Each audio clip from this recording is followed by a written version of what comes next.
Okay, here we go. Another day, another dollar, so to speak. Relatively speaking. Hope we're all well. Hope we're all good. This is an impromptu stream, so I don't know if I've set everything up as I usually would. But here we are. Spontaneity is the key.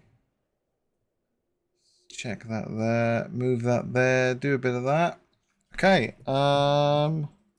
This should work. Maybe. Why is my camera not on? Why is the camera not working? See, I had a feeling. I had a feeling. There it is. There we go. Just a quick wave. I can see it on the playback. 3, 2, 1. There's the delay. Okay, cool. We got it working. Let's just quickly check the audio as well. Make sure the audio is all good. Yep, we love a bit of double feedback there. Cool. So, where were we? I don't know. Misty Mountains is where we were questing in. So let's move ourselves on over there. Yeah, I think that was it. Misty Mountains was the place to go. Okay. Venturing forth and moving forward. Yeah, it's I don't play Lord of the Rings really off stream. So between the time that I end and the time that I start again, I genuinely don't really remember what I was doing. so here we are. I think the camera angle's fine. Yeah, that looks okay. Cool. So yeah. So that's why always whenever I start I'm a bit bamboozled. A bit confused as to where I am and what I'm doing. If anyone is watching out there, hope you're well. Hope you're having a good day. Easter Monday. Majority of people with their 4-day weekend coming to a close. Just chilled vibes here for the next few hours. See what happens and where we get to go, where we're going to quest. I do have a lot of great quests now, and I don't know if I should have done them first, but because I think this is an instance. You know what? I'm just going to remove that because I don't really know what that means. We'll just get rid of it. That'll do. Yeah, definitely going the right way, which is good. Yeah, it's all working. Fine.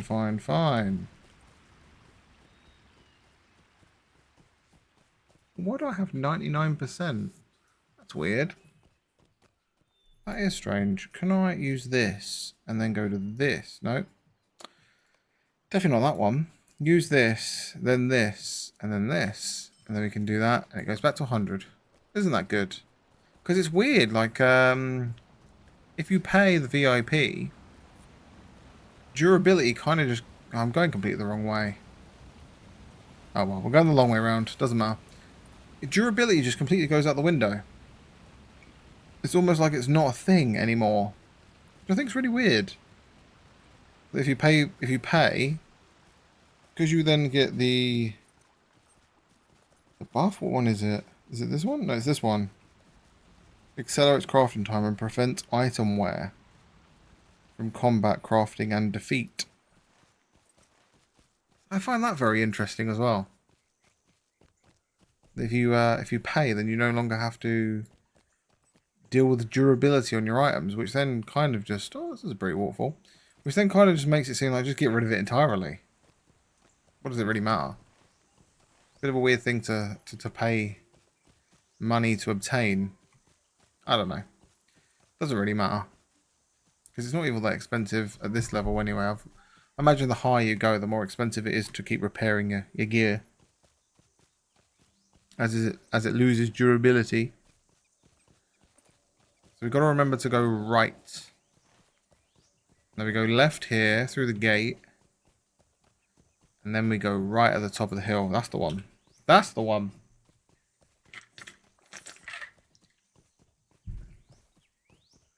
I'll be honest, I kind of miss the Lone Lands, if anything. The Lone Lands was a good time. Because it was very dense. And there was a lot to do. And I feel like since then, a bit of moisturize on my hand because it was a bit dry. Oh, moisturize them up. My hands do get dry in the winter months, that's for sure. So we go right up here. But yeah, the Lone Lands, there was a hell of a lot of quests. There was a lot to do. It was very dense. And ever since then, I've kind of just been a bit here, there, and everywhere. It feels like.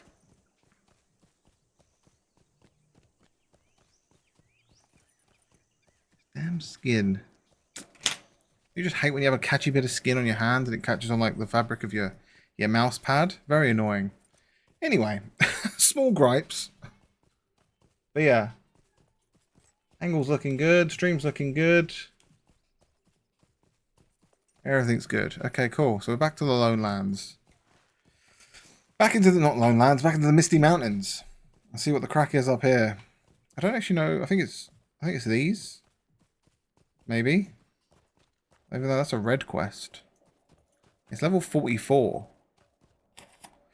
Which, I don't know. We went from being so over-leveled in some senses to now we're under-leveled. Which is really weird. I don't know how that's happened. Really, really bizarre. Let's open the present. I've just remembered. We got some hope. Oh, I hope that... I don't know. I don't know what I was going to say there. I hope that I can hope that we hope that I'm hopeful. Weaponsmith. Jeweler. We can open those. Got some stuff to sell. We can actually bosh that off. No one cares about that. Okay, we're back to this guy again. Gotta pick one, sure. Oh, we can take his gold ring from him. Not as good as what we've got, though. Halberd, heavy, medium, and light. Oh, okay, because it's got 16 might, 9 fate. Was fate the one that we don't care about? That they seem to keep giving us? Increases your max power. No, it was vitality. Some morale. No, morale's good. Will. Will is the one that we don't care about. Because it does about power, right?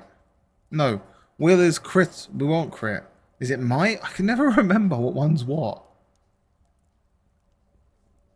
Say it. Because your max power and out of combat power. Yeah, fate. We don't care about fate. I wish they'd just remove it. Just remove fate. Because I just get far too confused. So 9 fate. We don't care about it. So we're just going to take the gold ring. Actually, no, maybe not. We'll take the halberd because it's more expensive.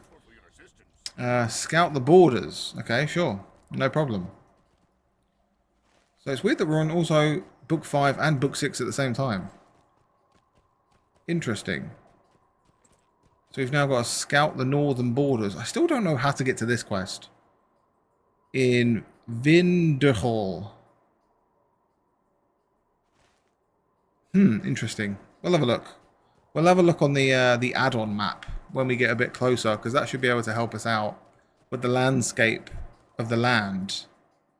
Because that map is a bit lackluster. I remember last stream I went all the way down here, and then it looped me back up here, and I couldn't get over here, which was very strange. And then I went over here, and I couldn't get over there. Very odd map. It's so difficult to tell if it's a good terrain or it's mountainous terrain. Quite clearly these are mountains, obviously, but that looks like a pass. This looks like a pass. So I don't know. And also a lot of the mobs were much higher than me. Like 45. So they were an elite as well, which is always a fun time. They do love chucking you a few elites in this game, which is different. Like normally the mobs on the outer world are just like, they're just standard. Oh, who's this guy? Who's this? He's just chilling. Damn. Cripper 9. Good day, mate. How's it bloody going? It's going very well, thank you. How are you? Thank you for tuning in. Appreciate you. Hope you're having a good Easter Monday. Hope all is well. I hope you had a good Easter. Generally speaking, got loads of chocolate eggs. Yum, yum, yum. Thanks for tuning in. Appreciate you. Are you by chance British as well, or was that just also the way you speak? Can't complain on my end.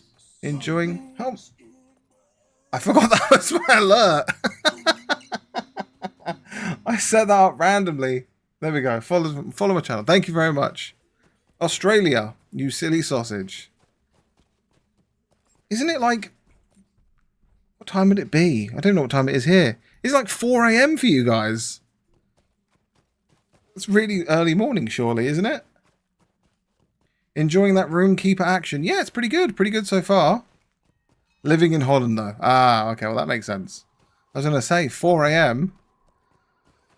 Got like matchsticks in your eyes keeping yourself awake. Gotcha. You silly sausage. Is that an Australian? Is that really an Australian saying as well? I just thought it was a British thing to say silly sausage. Funny nevertheless. I haven't heard that expression in a very long time.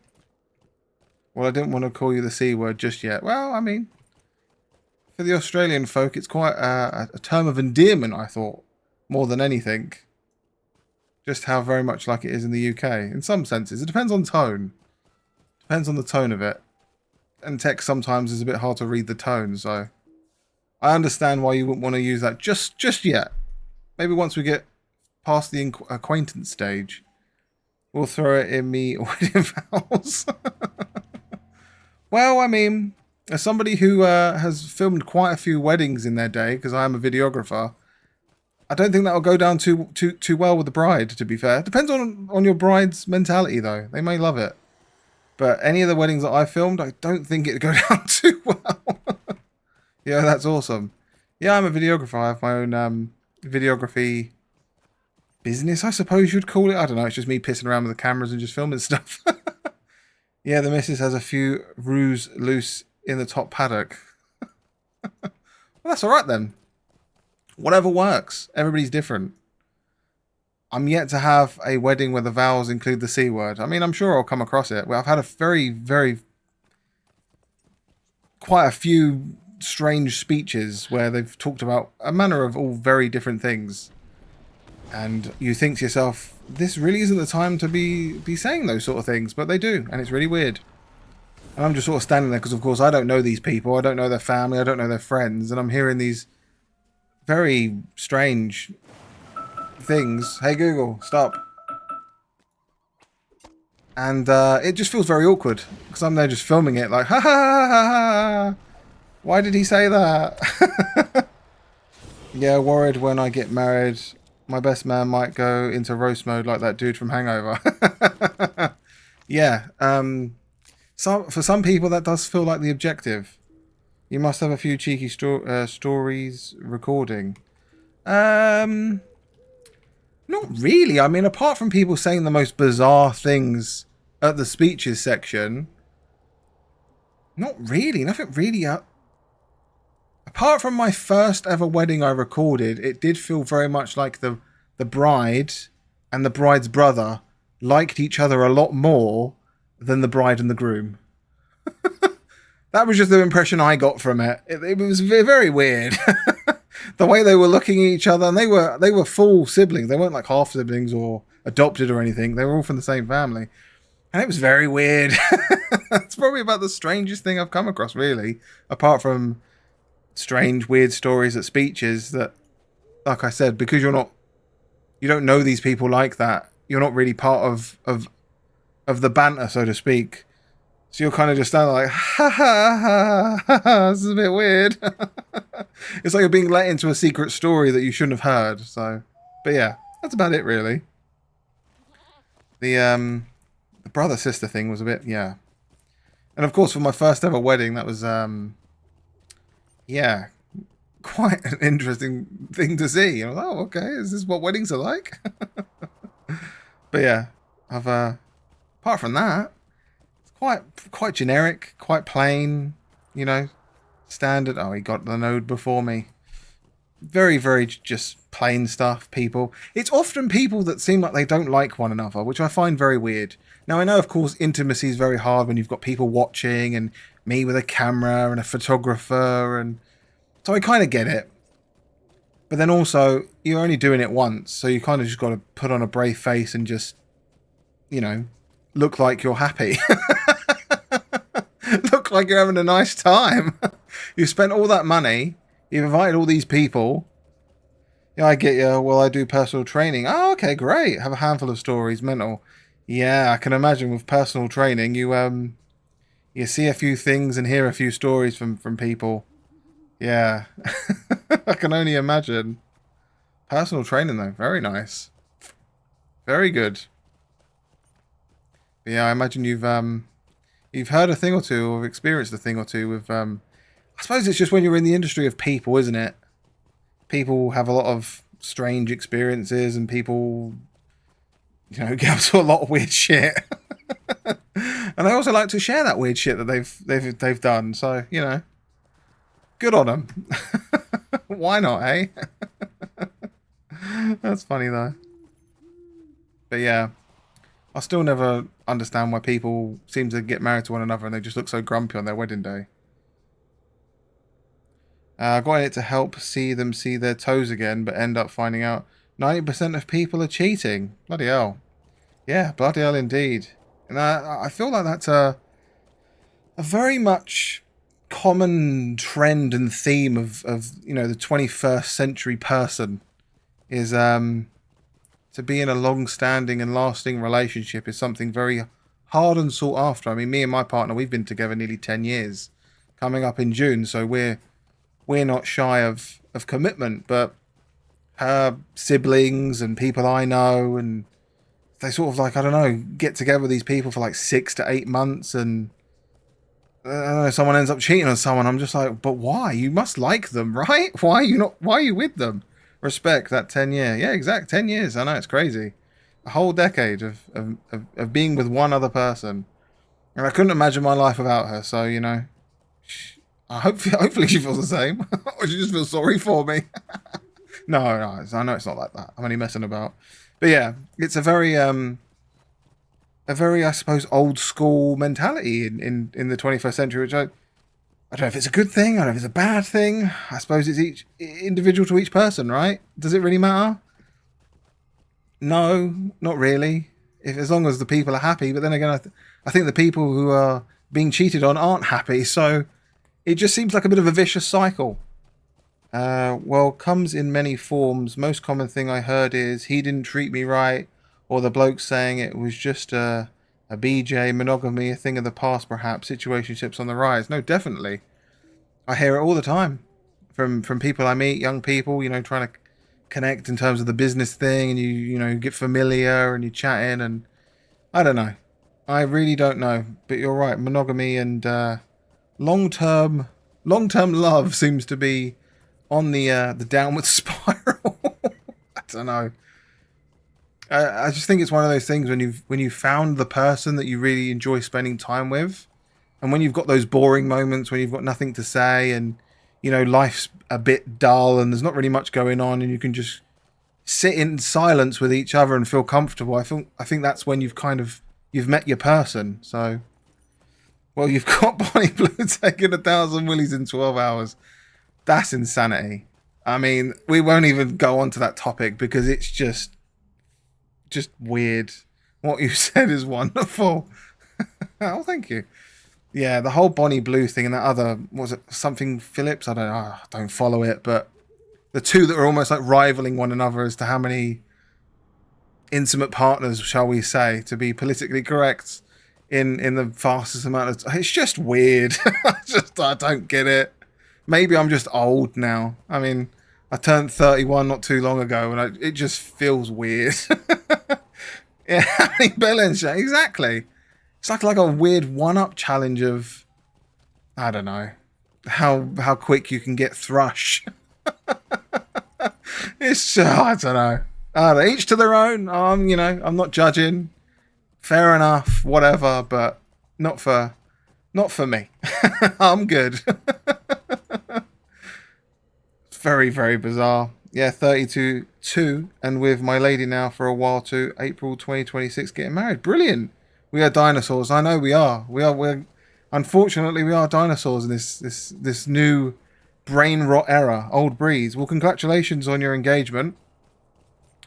It's hopefully on the cards for me too at some point. It's just a matter of finance, really. Running your own business is difficult. So there's no question of commitment or anything. It's just purely finance is the only obstacle in the way, because getting married is so just stupidly expensive. I know there's always eloping and stuff, but when you've got family and when you're of a certain age and you've got older family, it's hard to say like, oh, I'm buggering off to Bali and just gonna do it. so so yeah, but no, congratulations. I mean, like you said, it's an old kind of mentality. Yeah, more for symbolism. Get her a ring pop for a ring, but no problem taking your time too. It isn't even that. It's just I obviously want to do it right. I want to do it correct. I don't want to half-ass it and just go down. I don't know, some cheap place, spend 100 quid on a ring, and it's just a bit of a meh kind of thing. It's the only time I'm ever going to do it, because we've also both said there's going to be no divorce. It's like if you're annoyed or angry, just go in the other room, take a minute, and then come back, and we'll hash it out. So special day indeed. No, it is, and that's also another, I suppose, old school mentality. So yeah, taking her to the local Macca's and throwing down some chicken nuggets isn't so. Well, exactly. You know, we're a bit long in the tooth for a McDonald's date, and just in the car park, a quick on the knee with a Haribo ring. Do you fancy it? Go on then, let's give it a go. I think she'd punch me. I think she would punch me and give me a black eye. Probably spit at me, if anything. so, so yeah, I don't think it'd go down well. But yeah, funny. Couldn't imagine it. She plays Lotro too. No, she doesn't play any games whatsoever. She's not a gamer in any world. I mean, she's a casual gamer. Like, she plays phone games and I don't know, silly.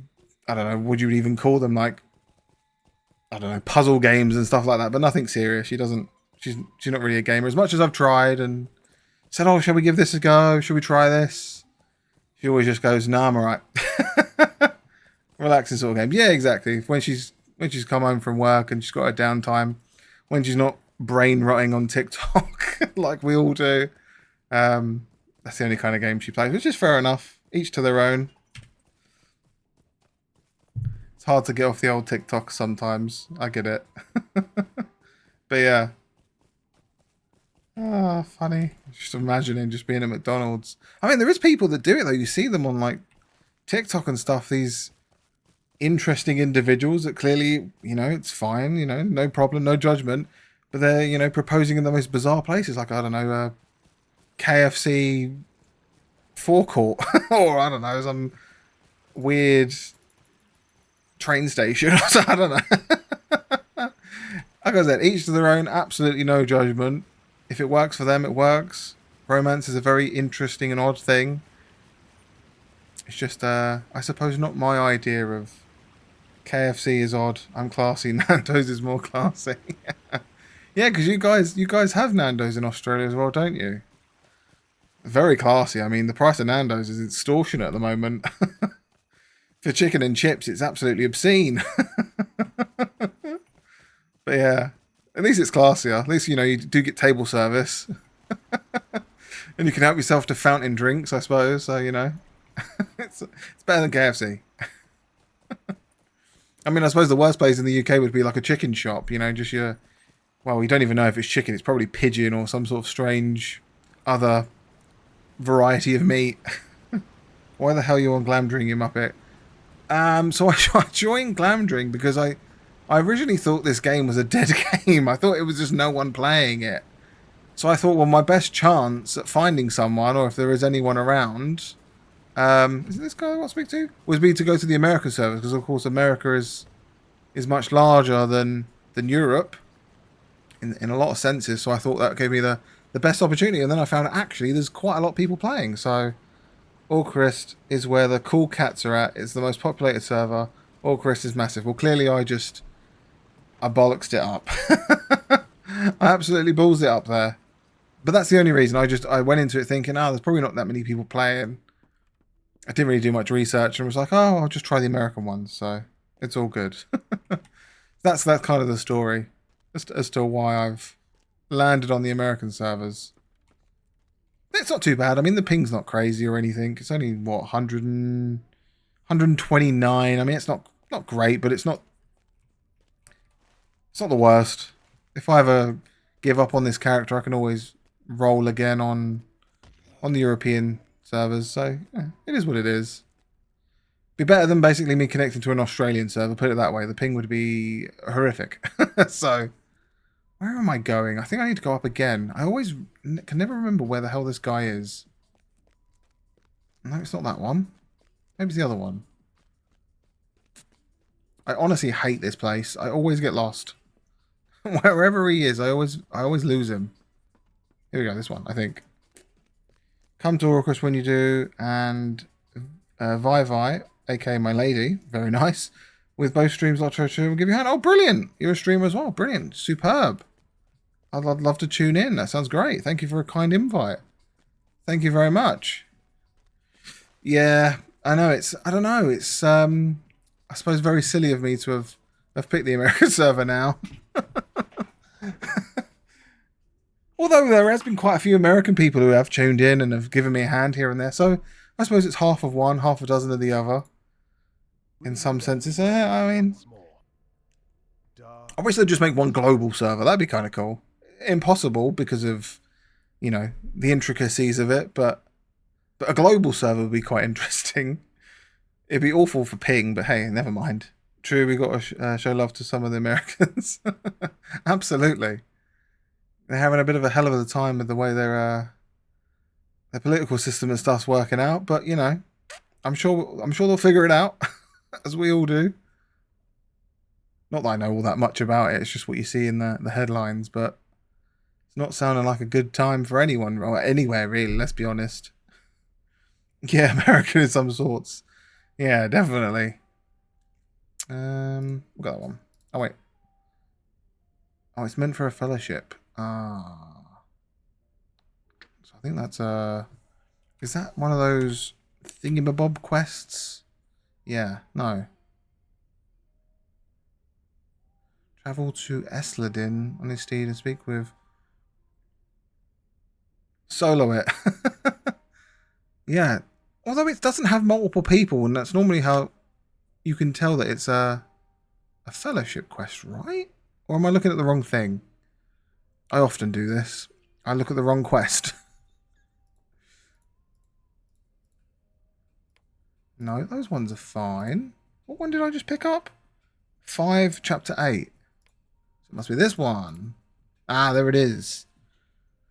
Hello, over the north of Rivendell and Glorin's camp. Elrond has asked you to enter the treasury of Helgrog and put a stop to the Nazgul's schemes.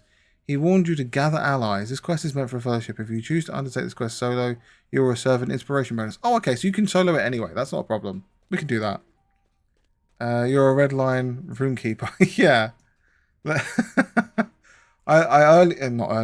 In my last stream, someone was telling me that the lightning lane is yellow. Is it? Is that the right word? Yeah. The thunder lane is more burst damage, and this is more damage over time. Which I feel like I've made the wrong mistake there too, but I'm enjoying it. it's fine for me. I'm doing okay, I think. Yellow with some Thor action. Yeah, I might re-roll it, to be fair. I might give it a few more levels and then give it a try. Fire equals AoE. I kind of like that about it, though. I like the I suppose it's not great for leveling, because of course you want to kill enemies as quick as possible to gain your level. I mean, it's alright. I'm enjoying it. It's pretty good. I don't know anything different, put it that way. I might swap over to the yellow lane and go, oh, this is so much better. But at the end of the day, what matters most is what you enjoy the most. Absolutely. That's all part of the fun, I suppose. It's all part of the fun. But like I said, I've got no reference point. So I'm just kind of rolling with it. Is that the quest? 5-8? It is. Back up, there we go. They do like sending you back and forth in this game. I know that much. I wish they'd fix that. Come back here, go back there, come back here. It's very annoying. Just send a messenger. Right, where do I go? Up here? Up here. Yeah, they love the back and forth. I don't know why. It's weird.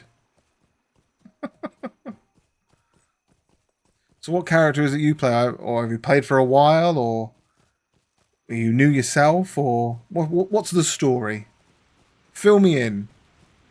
What's your Lord of the Rings experience like? I feel like everybody's got a lot of experience, and I'm just one of the few people that are new from the people I've spoken to so far.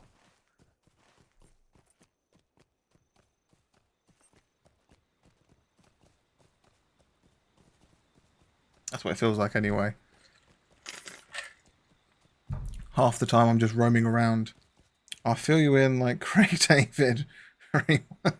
My main is a 150 Warden tank. Very nice.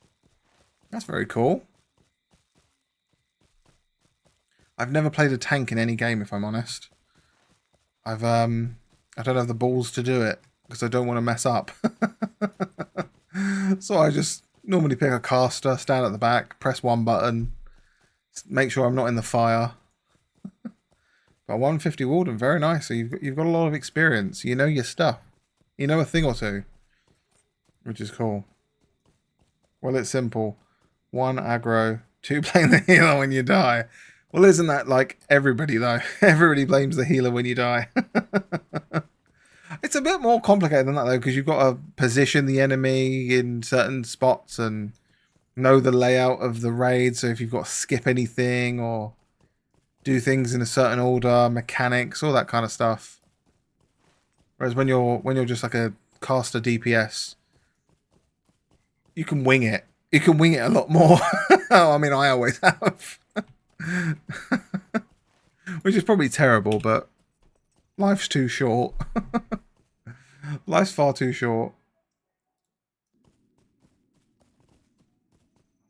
But no, that definitely is the mentality I feel like a lot of people have. Just blame the healer. Why didn't you heal me? Why was you out of mana? Why? You should have used your spells better.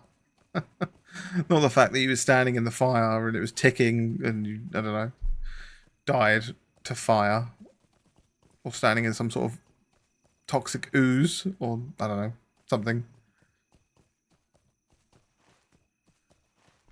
Back up the mountain we go. Dear oh dear. Put on the auto run. That way at least I've got to click anything for a little bit.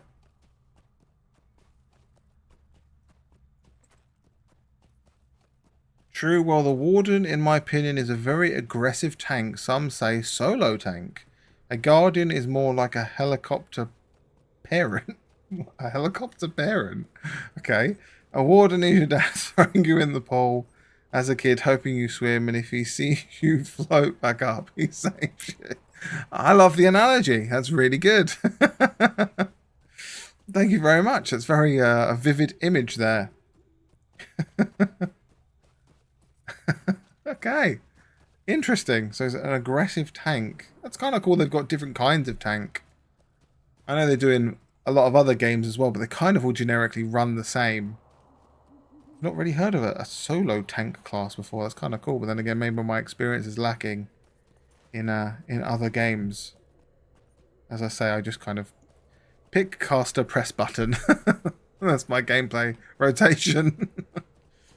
Yeah, Black Sheep of Lotro, you need to be in the DSM-5 to play it. DSM-5, what does that stand for? Sounds very interesting. It's a book for mental disorders. Okay. What?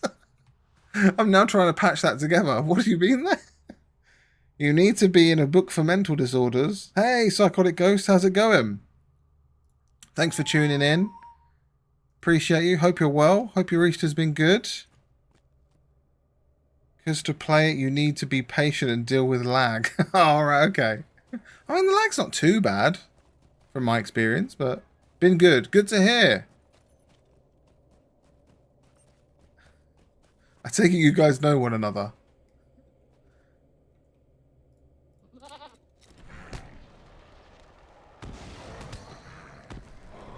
How sweet, a meeting point for people. Yeah, we do stuff on Orcrist a lot. Oh, brilliant. Very cool. Yeah, he's in our group. The Orcrist 6. Damn. That's cool. I like that. Very nice. Orcrist 8.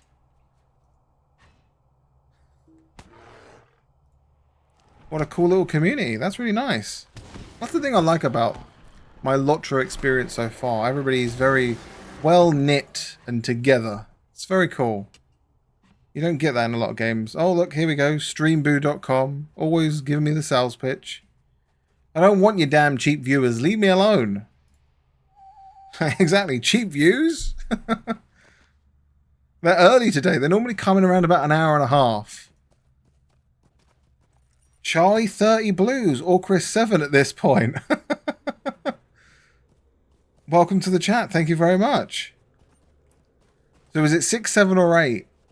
Or does it depend on the day of the week it is? Ah, I see. Okay. 7 depends.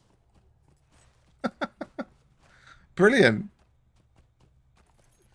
You make it seem like you're the only guys that play on the server, though. They're kind of like, oh, we're 7 and that's it. We're the only guys. We run around. 7 is our combined IQ. I mean, you shouldn't put yourself down like that. It's not very nice. Fun fact. I'm sure that's not a fact at all. Can't be any more low IQ than me. I pay a caster, I press a button, and that's kind of it. And one person went on some personal leave. Ah, I see. So you're down numbers. I see. Around this mountain? I think I have to. AKA BJ. I feel like you guys have played together for quite some time. Which is very nice. I mean, you don't often find that in games where people are actually enjoying of each other's company. Yeah, but we still have more than a fellowship when we all play. Oh, wow, that's cool. Vote to bring me to Orcrist. I mean, I'm considering it. I'm considering it. I'll give it a shout. It's just I don't really want to start again. It's taken me like nearly a month to get to level 40. Get to Orcrist. It's taken me so long to get to this point. So, okay, I'll consider it. Give me a chance to think. We will power level you. I mean, that's not so bad. No pressure. You just say that. Yeah, no pressure, by the way. But no, it has taken me an obscene amount of time. I think I've nearly put in like 100 hours and I'm only level 40. Seems to take me forever to get anywhere. I can get you to 40 in a few hours. My word. Like I said, it's nearly taken me 100 to get this far. Ghost is the king of leveling. Damn, that's impressive. How many hours has it been? Let me see. No, 87 hours. So we're approaching 100. Ghosty is a pro in turbo leveling. Damn, that sounds advanced. That sounds pro level. Do/played in the Lotro chat. Ah, okay, they've got an inward one as well. Brilliant. I'll do that in just a sec. We'll see what we've got there. 3 days, 7 hours, 47 minutes. God, what else could I have done with 3 days of my life? Probably could have learned half a language or something. Yeah, that's how he got his name, Ghosty the Toasty. Ghosty Toasted. Oh, that's pretty cool. Who doesn't love toast? Let's be honest.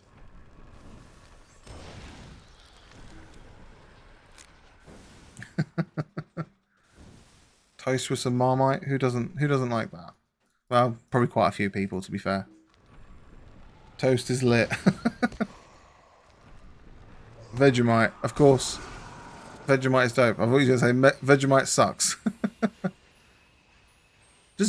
I don't know if have you had both? Does Vegemite just taste the same as Marmite and it's just like a branding thing? Because I've never had both. I've only ever had one. Oh, this is just okay. Haven't tried Marmite. Fair enough. No, I've not tried Vegemite either. But a lot of people just say they taste the same. I mean, I love Marmite, to be fair. And they always say people love it or hate it, but the Vegemite is off the chain. It's the bee's knees of the cat's pajamas. I want to try Vegemite. It's nice. If anything, I don't actually like the actual branded Marmite. I prefer yeast extract instead. It's not so strong and powerful. It's quite subtle and nice. I don't know why this is a topic. Talking about bloody Marmite. Try a spoonful. It's like Nutella.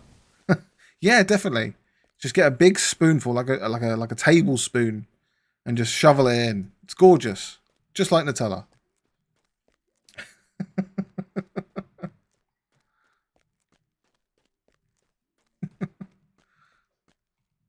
Why are they all in packs of 3?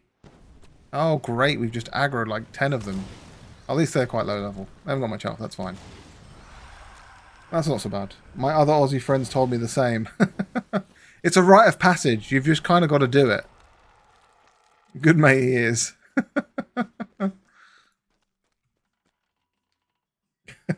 It's definitely just a rite of passage.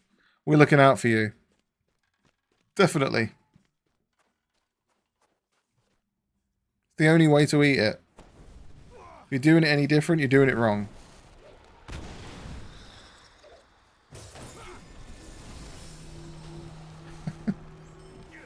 Poor people getting caught out by it. I think I'm not in the right place, though. Examine the obelisk. Okay. I mean, these look like obelisks. These must be the wrong obelisks, though. Out we go. Man, watching this makes me want to play. I do like it when you do these quests and they sort of like set you off into a dungeon. It is cool. It kind of breaks up the monotony of having to like go back and forth 100 times to the same guy who's like, oh, I forgot to mention I wanted carrots. Can you get them for me too? Oh, you're back? Yeah, sorry, onions. I need them as well. So when you're in like a contained place, it feels very much like you're playing an MMO instead of just like a fetch quest simulator. Which sometimes it really can feel like that. Google says Vegemite has more flavour. Well, now I am intrigued. Now I am very intrigued as to what it tastes like. I think I'd have to go to like a specialty shop here to try and find it. Dropping that knowledge. Yeah. Schooling all of us. Oh, wait. It did actually work. It just lagged. That's fine. Not a problem.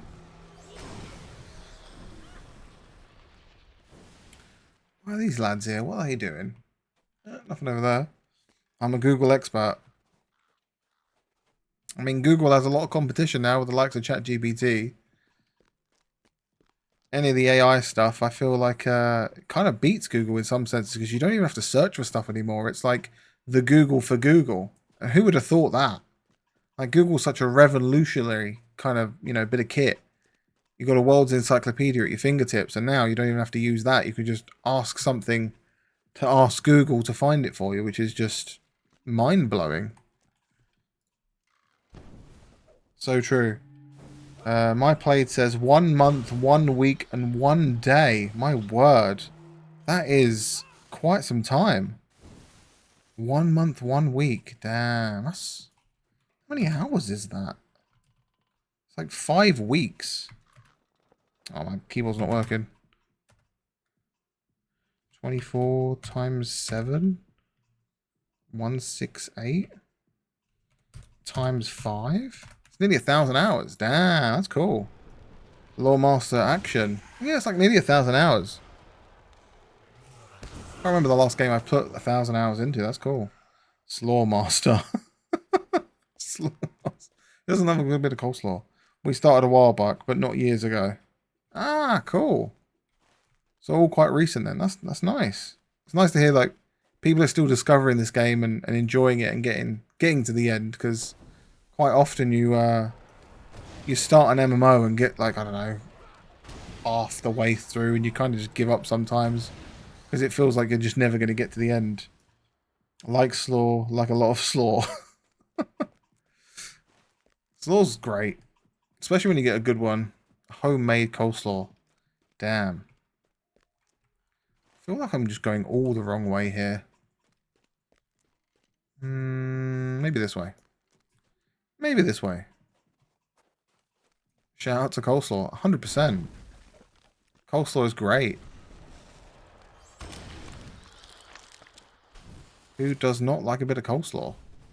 Some sort of weird coleslaw hater. How can you hate coleslaw? Delicious.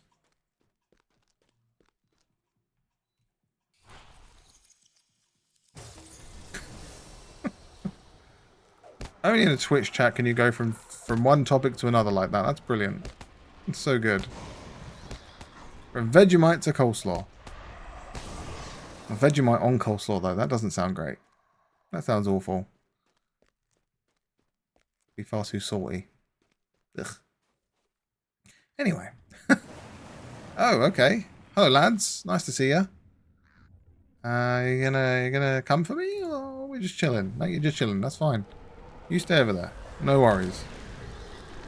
Okay, what the hell was that? Oh, there's a lot more of them. Of course there is. Maybe this is the obelisk I need? No, this isn't even the one I need either.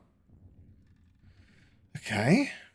Well, we're going to kill him anyway, because it's free XP, because why not? Actually, will I even bother? It says, examine the obelisk. You have encountered an obelisk that was glowing faintly. Examine the obelisk. Maybe I've already found it. The sorting hat on that head. Okay, I think I've... Oh, okay, I am going to attack them. Good bit of lag there. Yeah, I think it's cool. It really suits the attire of a caster, I think. It's the best one I've found so far. The rest of me looks absolutely terrible. But I think it fits. Nice hat indeed. Thank you. Thank you very much. What house would you be? Don't know. I mean... I don't really know. Hufflepuff in chat. I don't know. Is it a bit cringe to say the likes of the popular ones in the sense of Slytherin or Gryffindor? Is that a bit cringe? I don't know. But then Hufflepuff and Ravenclaw are a bit meh. So I don't know. I really don't know. I'd let the hat decide. No, I genuinely don't know. I don't know what one aligns with my belief system if we're looking that deep into it. But probably the likes of Gryffindor, let's be honest. Why not? Just follow the rest of the trend. Follow around Harry Potter. Just because, you know, you want to be part of the story, I suppose.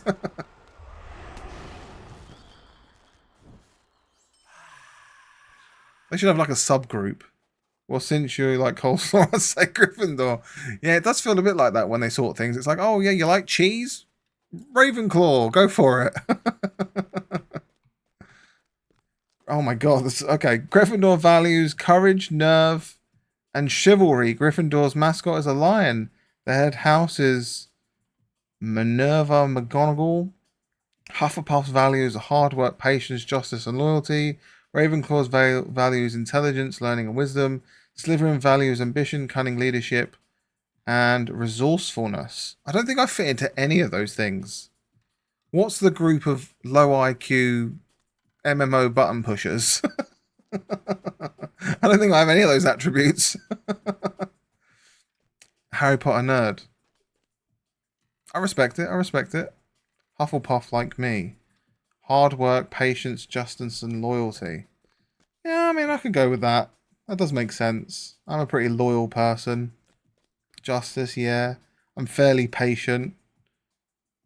Hard work. Yeah, I mean, yeah. I'd feel that.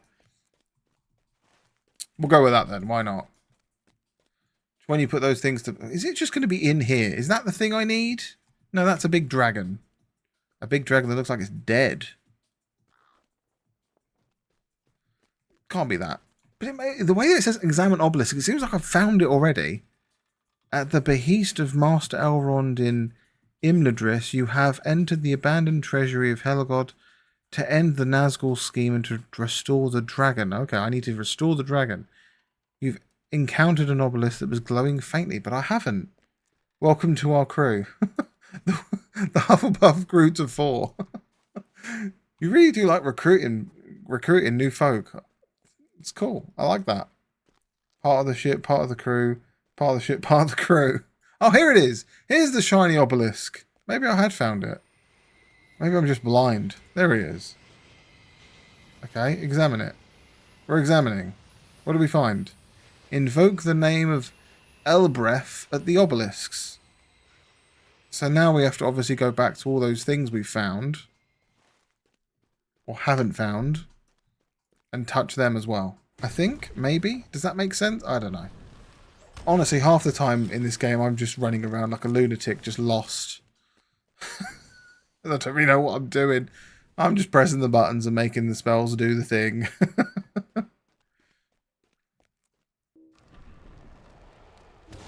My attention span just lacks, I think. I just hope not to die, basically. It's kind of my objective. Don't die. Kill the weird hooded men in the cave. That'll do. You cannot harm yourself. Well, why would I want to do that? That doesn't make sense. Did I click myself? I don't know. See, I'm just... Are these what I want? No, these don't look like what I want. I think everyone's attention span has taken a hit with all the phones and stimuli. Yeah. 100%. 100%. I totally agree. Brain rot is a true disease that I think will plague us till the end of time. Brain rot, I think, is going to be something they not administer, what's the word? Diagnose people with. They won't call it that, but they'll call it something else. But it'll basically just be brain rot. F1 selects yourself in case you accidentally click that. Aha! That could have been it. I do have fat fingers, so it could have been. Could have been that. It's good to know for healing, though. Thank you.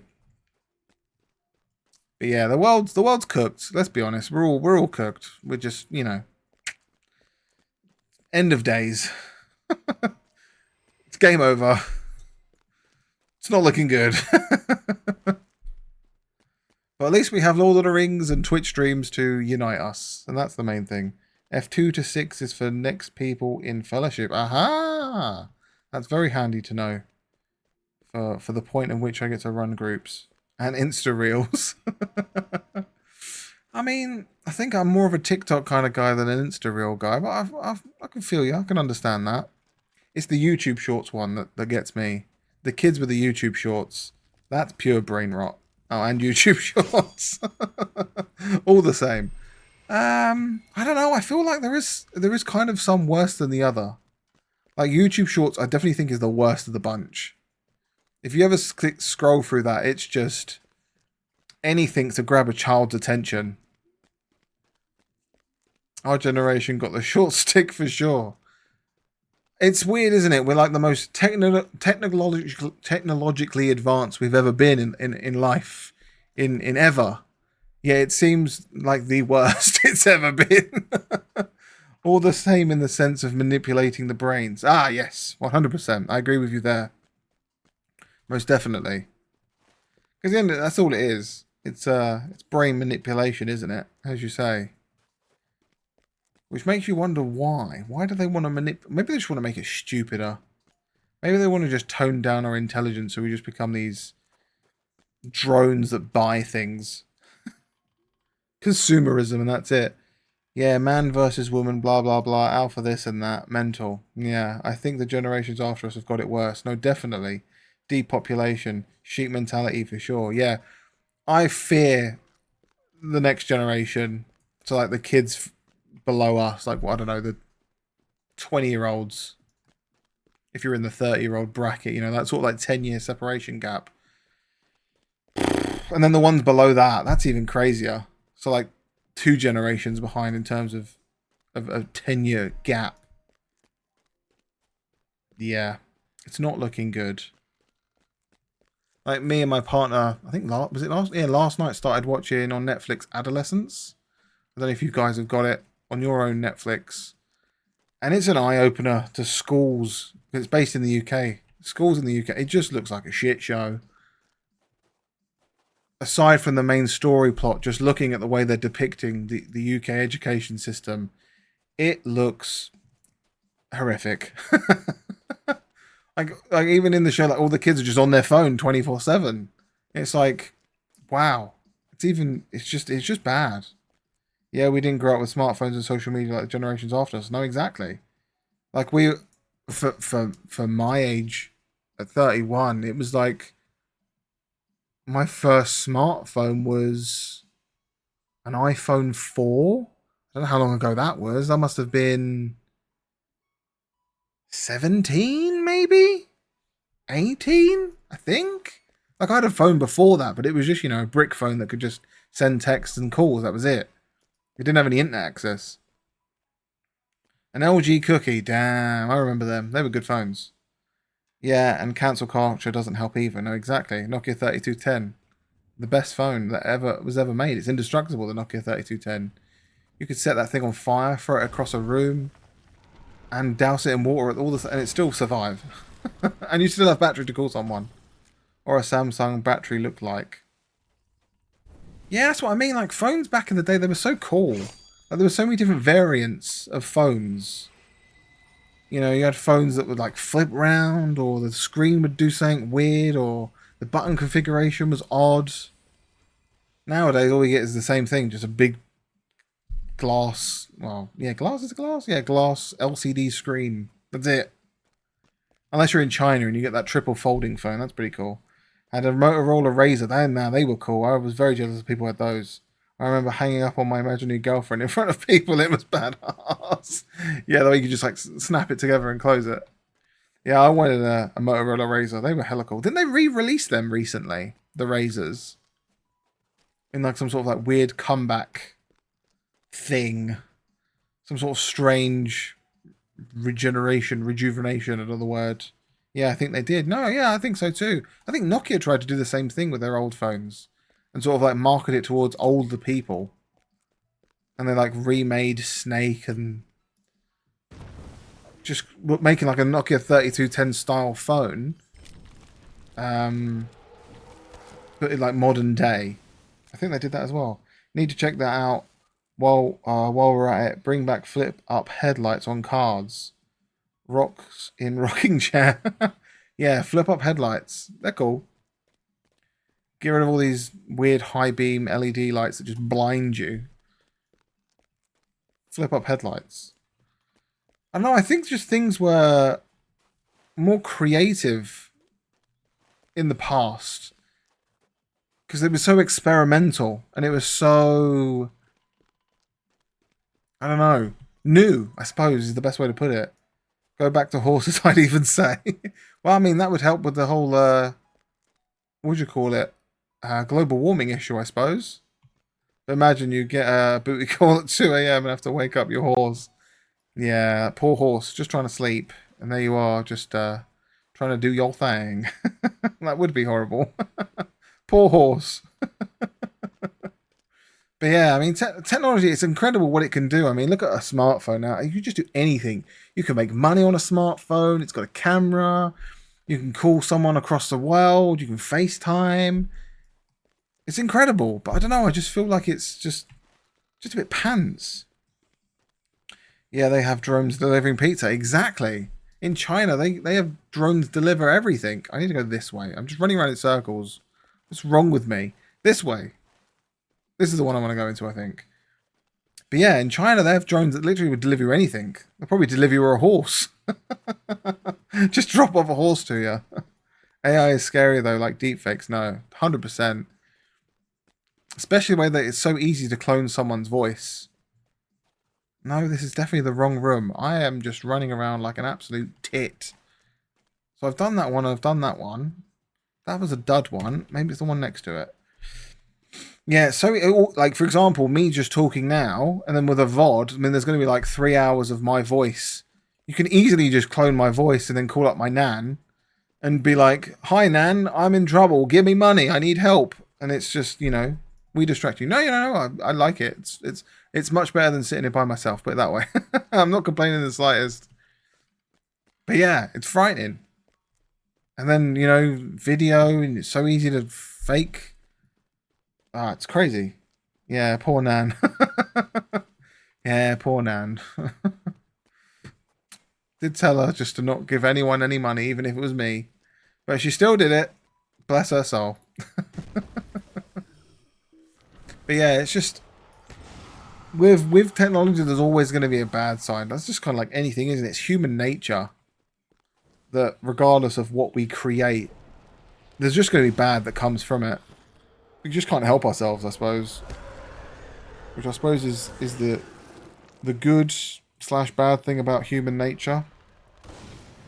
Is that there's always going to be the bad part. You can't have the good without the bad, so it's a double-edged sword, I suppose. Nothing's perfect. Imagine if it was, though. Like, we only use this technology stuff for good. That would be kind of cool. Impossible and completely and utterly just illogical. But recently went to the UK to see Craig David's. Someone released a AI version of a song with his voice. I was like, what the hell? I couldn't tell. It was good, kind of scary for the film and music industry, let alone news. Yeah, that's insane. I suppose it's happened a lot with a lot of with artists. I know it's happened a lot with Drake, I think, as well. There was a debate a while ago where music was coming out, and it's like, is this actually Drake? Is it not? People just couldn't tell. But that's crazy. Imagine that. That's insane.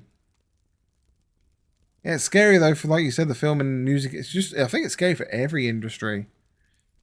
I think it's just scary for just everyone. Just even just from professional stuff to your own your own self. It's just it's just a weird time. And there's no way to really kind of police it or control it. Because people will always find a way. Wait, hold on, I needed to actually touch the obelisk there. I think I need to go back. Yeah, it's a weird one. Unless there was no obelisk. I don't think there was an obelisk. The voice copy thing reminds me of a Dutch show I watched. Haunted. Hunted or Haunted? They actually used that as a police squad to find the people that were on the run for them. It worked impressively. Now, see, using it for good makes sense. That's a great way that they're putting it to use, but there's always going to be people that are just using it for bad. I saw a video, Asmongold, I think, was showing a video, and it was AI, but you could only see it because the person had 6 fingers. I couldn't tell other than that. But that's the thing. Imagine, like, the next generation of the AI, where they can figure that out, and that's it. We're done for. There'll be no way to tell. But the dark side of technology, ever watched Black Mirror? I've seen a few episodes of Black Mirror, some of the early stuff. And I watched the Bandersnatch one, the interactive Netflix like game version of it. That was hella cool. But I haven't watched all of them, no. And I know they've only recently released a new series. I do need to get onto that, but it's very, very interesting. Yep, as you say, we're cooked. I'd say cremated. Yeah, I'd say we're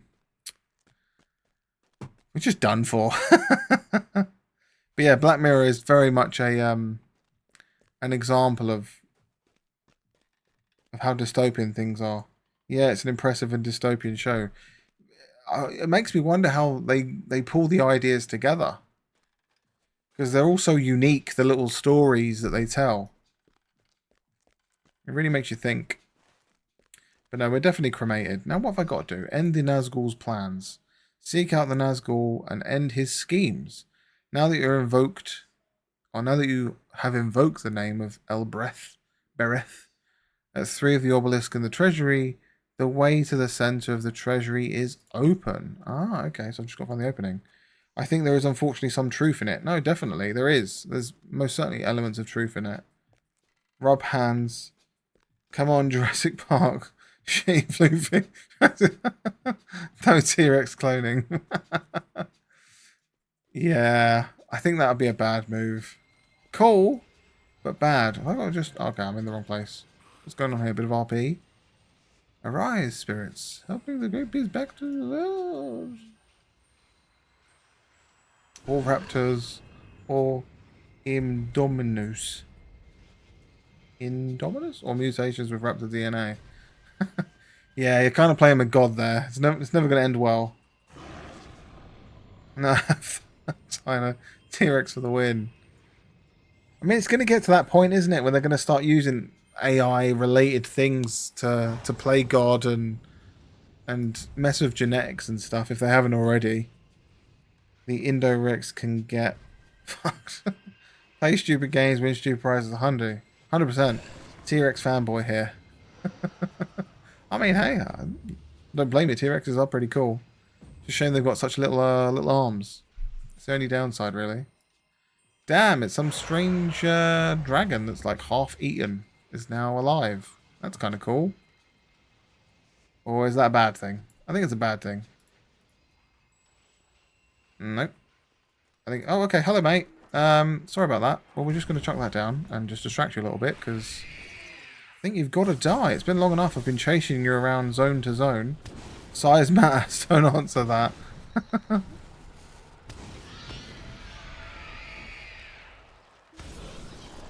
Will I actually be able to do this? Or is he going to... A call upon the eye? Well, that's not very nice of you. Okay, some ghosties have popped up. Get out the fire. Hey! Thank you very much for the follow there. I need to change that alert. I was just going through ones and I forgot that's the one that I set it to. I need to change that. I need to sort that out. I was just messing around with the bits and pieces and I forgot that I actually set it to that. So yeah. There's that one.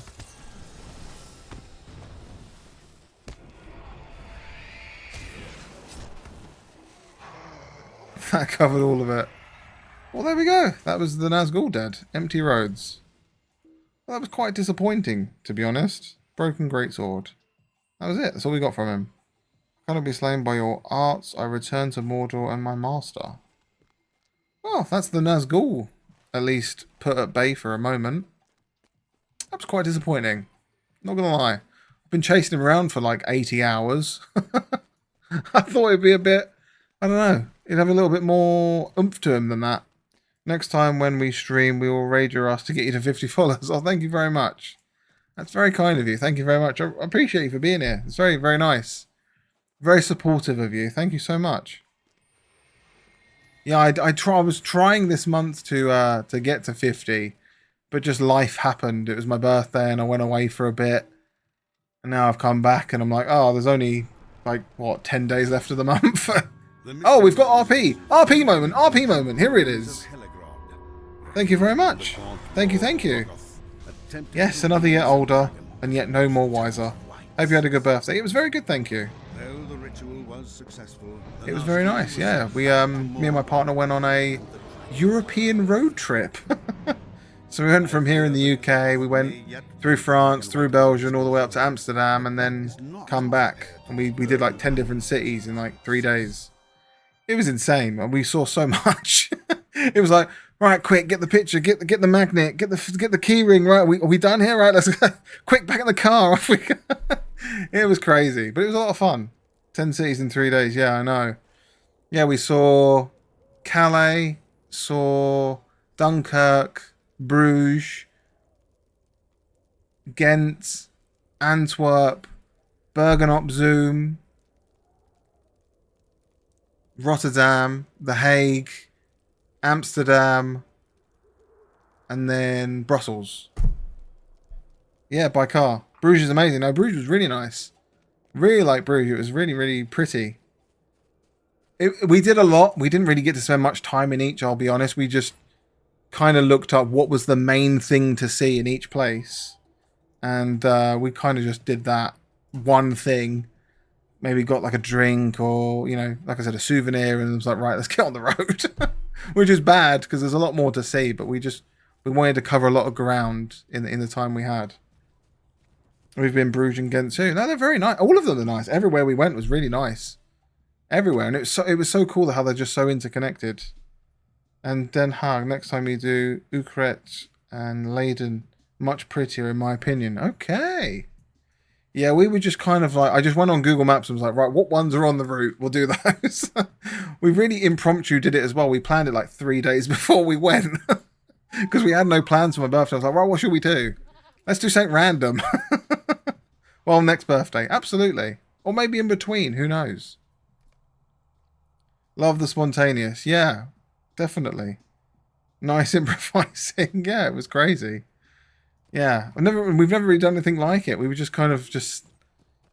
My partner was looking up holidays to here or there, and we were like, weekend break here, weekend break there, and for the price we paid, I was like, it originally started off, oh, let's just go to France, let's just, go to Dunkirk and spend a few days there. It was a beach, it was nice weather, we could just have a little break there. And I was like, well, it's only 4 hours from Calais to Amsterdam. Why don't we try that?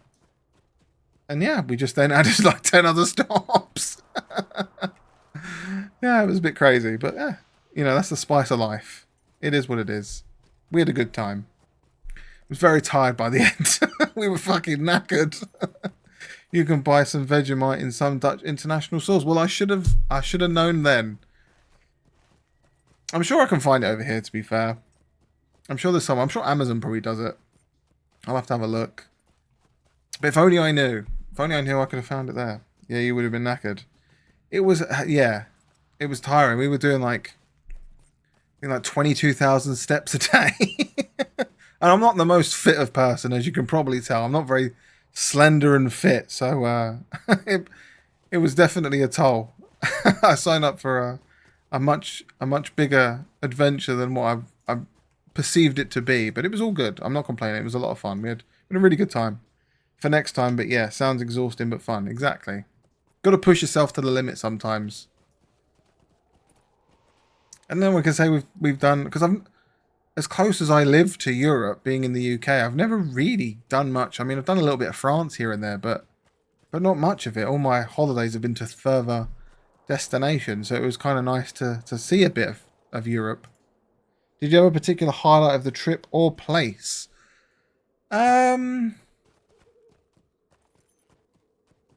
What one was it? I think Antwerp. Antwerp, I think, was the one I liked the most. The architecture and just the general vibe. Yeah, I think Antwerp was the nicest of them all. That's not to say that one's necessarily better than the other. It was just, I don't know, just the vibe was Brussels, I feel like, was kind of intense. There was just so many people. Of course, it's the capital, so of course there's going to be lots of... But it was just a nightmare to drive through. It was a nightmare to find the park. It was just not fun. It was very difficult, but we still liked it. It was still good, but it was just one of the more chaotic of the places. It was like going to London, if you've ever been. It's just always busy. There's just always people. Oof, makes sense, yeah. And I didn't understand what I don't know if you have been to Brussels, but there's the little statue of the boy urinating. I didn't understand why that was such a thing. Like I looked up the sort of like the lore and the story behind it, but I really just didn't get the fascination of people looking at a statue of a child with, its bits and pieces out. I found that very weird. We saw it, and, I was like, oh, well, that's interesting, but it was just like hordes of people all looking at this little child statue that was naked. It was weird. We even have fries named after him in New Zealand. Yeah, the Netherlands. Yeah, exactly. It was weird. No clue why. But when I do it's indecent exposure, yeah, I couldn't get it. Like I said, I looked up the lore and the story, and it was very charming, and I just don't get why there's just a naked child. It's just a bit weird. It's a bit strange. And the name as well. Yeah.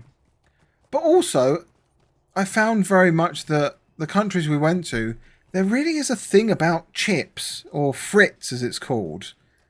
Why is that? We couldn't fathom it, that everywhere we went to there was shops that were just selling like chips and sauce. It was just a bit odd. It wasn't a problem. They were very nice. We tried them. The sauce was great. But we just couldn't understand why there was so much of it. It was just, I suppose, like, because we have fish and chip shops, so maybe it's the equivalent? Yeah, the Netherlands and Belgium has a lot of fries. Really, you guys really do. Yeah, it's their thing. Yeah, we couldn't get it. We were like, oh, these chips are nice, but why are they everywhere? Part of our culture, I suppose. Oh, that's fair enough. I thought there was maybe like a deeper story to it. Love me some fish and chips. Yeah, I didn't know there was like more to it. Some sort of like deep-rooted potato lore that I was unaware of. Fish and chips is nice. Yeah, I mean, yeah, it's not too bad. Not too bad. But yeah, it was just a funny observation. Because everywhere we were going, like, oh, we fancy some chips. There's plenty of them. It's like 5 or 6 different shops and along a street, all just selling these Fritz. Like I said, we tried it a couple of times in different places. And be like, oh yeah, there's definitely a chip. It's definitely potato. They're nice. But yeah, we just found that just funny.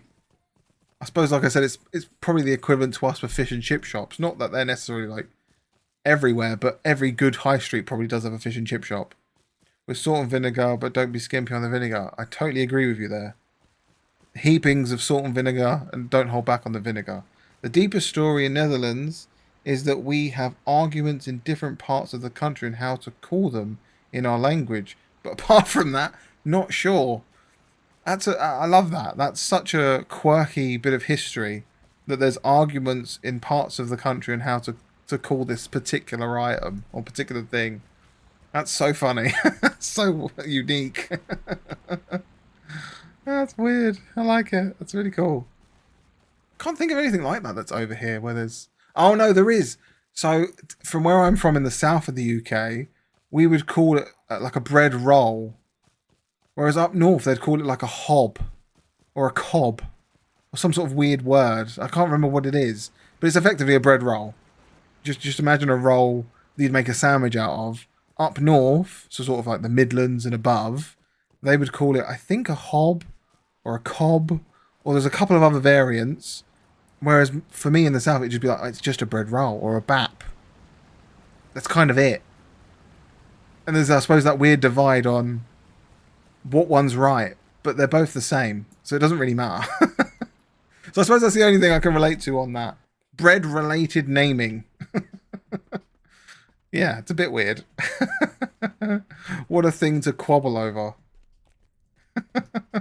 But yeah, that's the closest thing I can relate to on that matter. Can we find the man this time? Yes, we did. We went the right way this time. Thank Christ for that.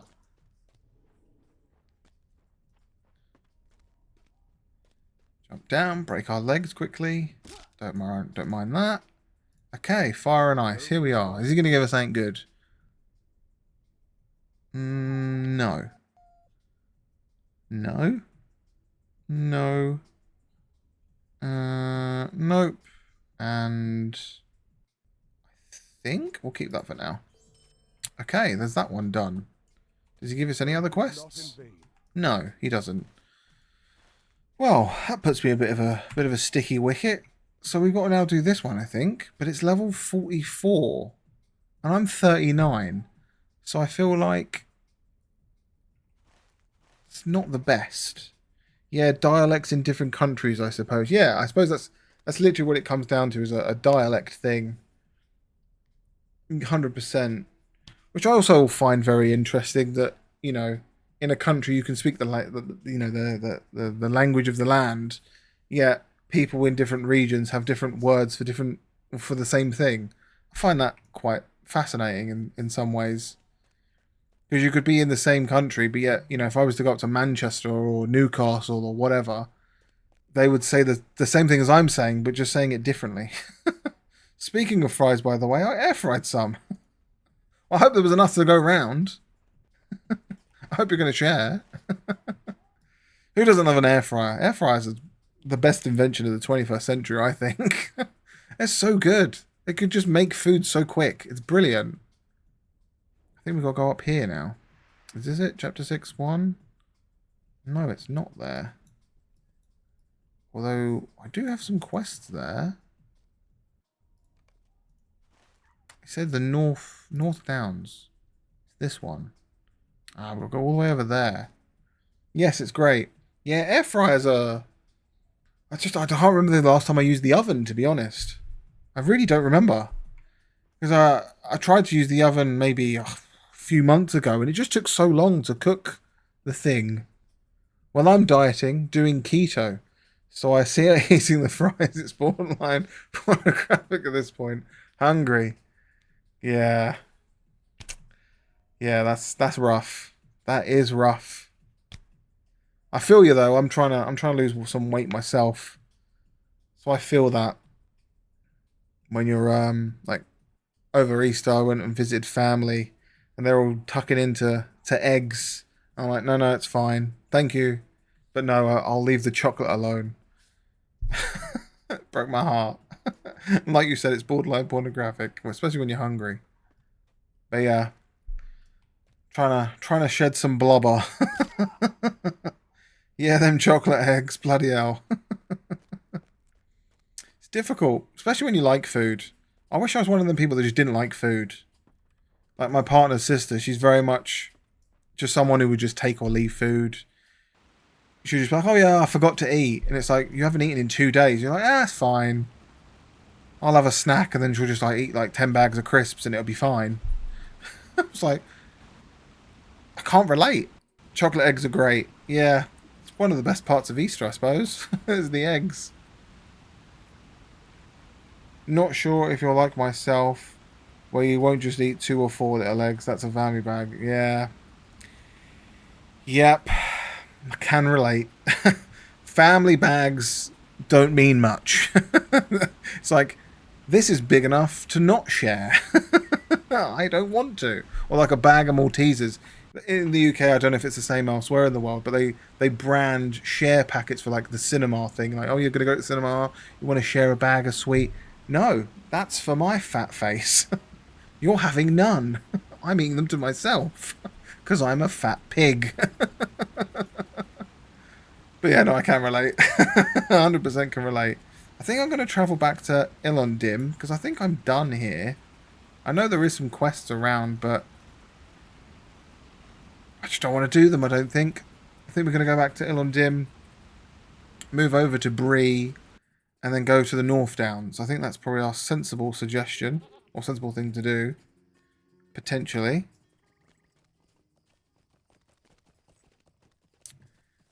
I think that's the smartest move for us. Move back to Bree. Oh, to make it more expensive, branding it for sharing. Exactly, yeah. Yeah, surely 200 grams of chocolate eggs is not that big, but you know you have a problem when you don't even bother talking about the tinfoil on the slogan. Yeah, I agree.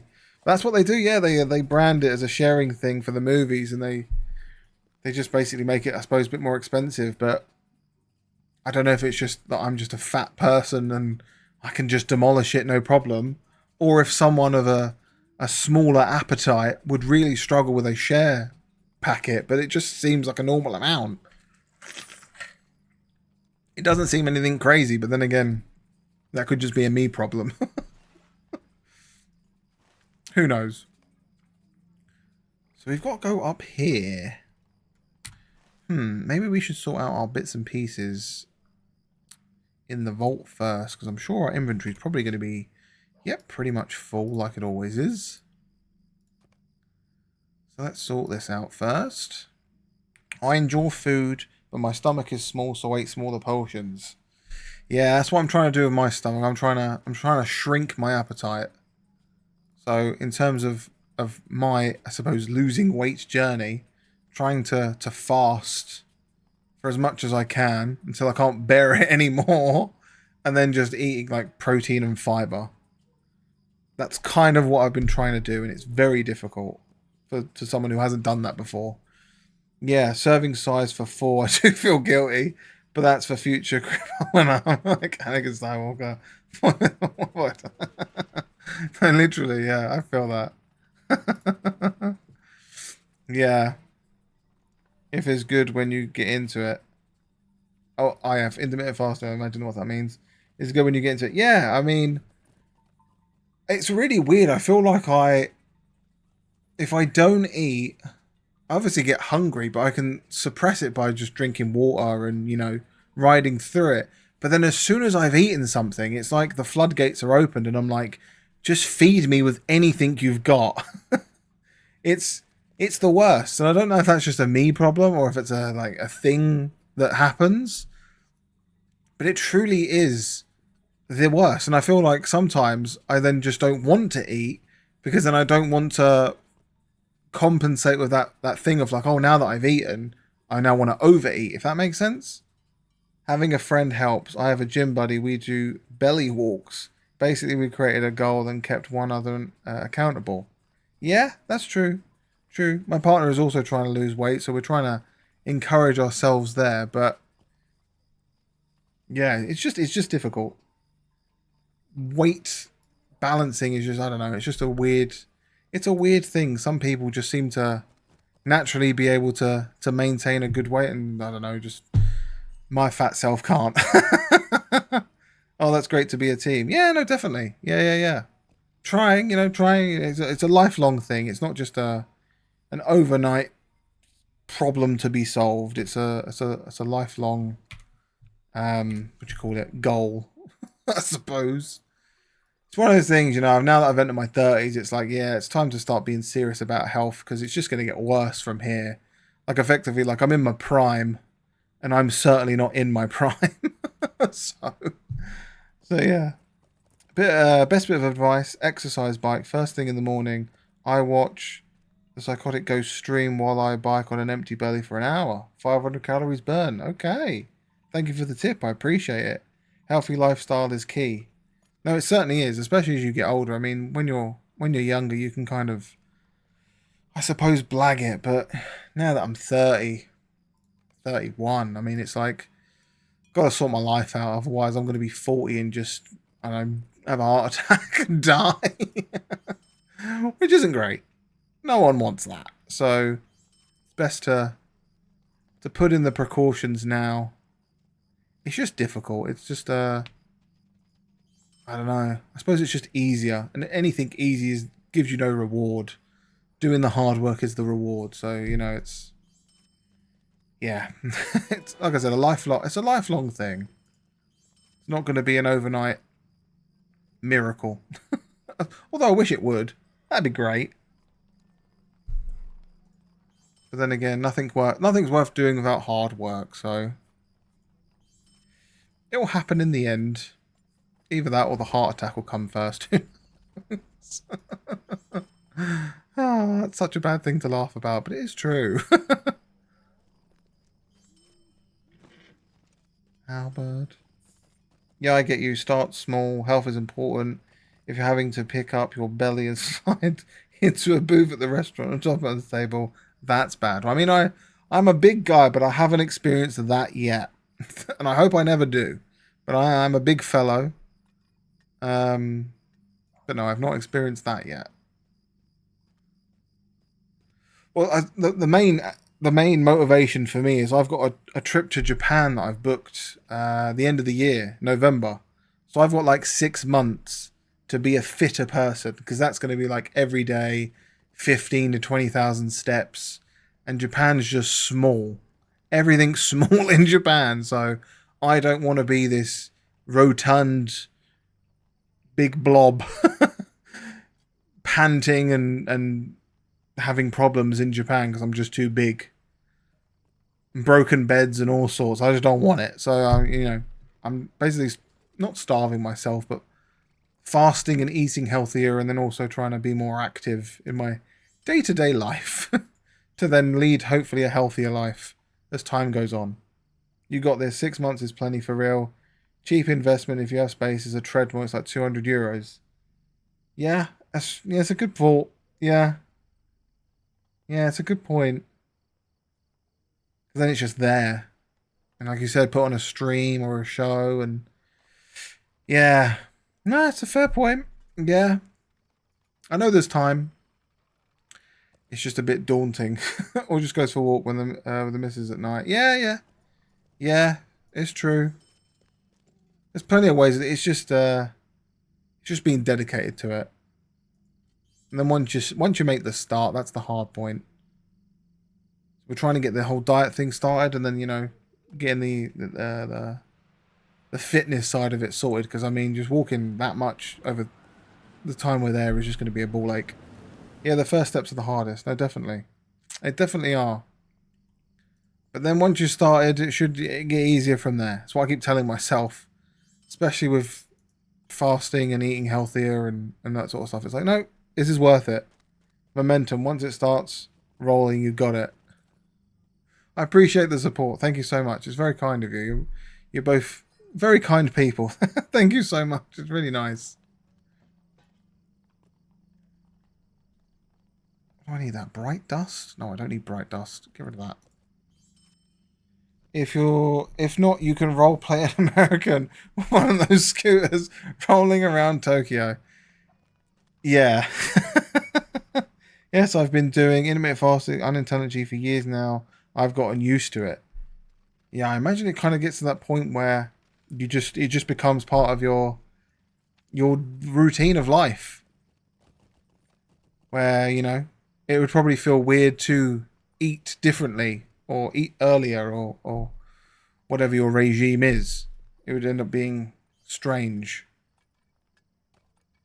But of course, that just comes with time. It's not just going to happen overnight. So you gotta make a start somewhere, and that's the hardest bit.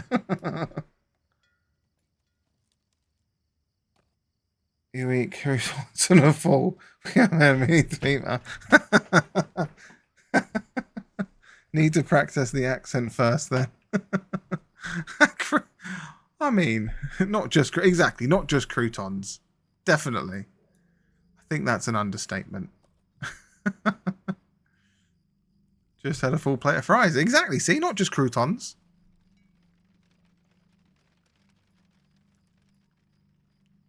My partner certainly doesn't just eat croutons. She eats a multitude of things here and there.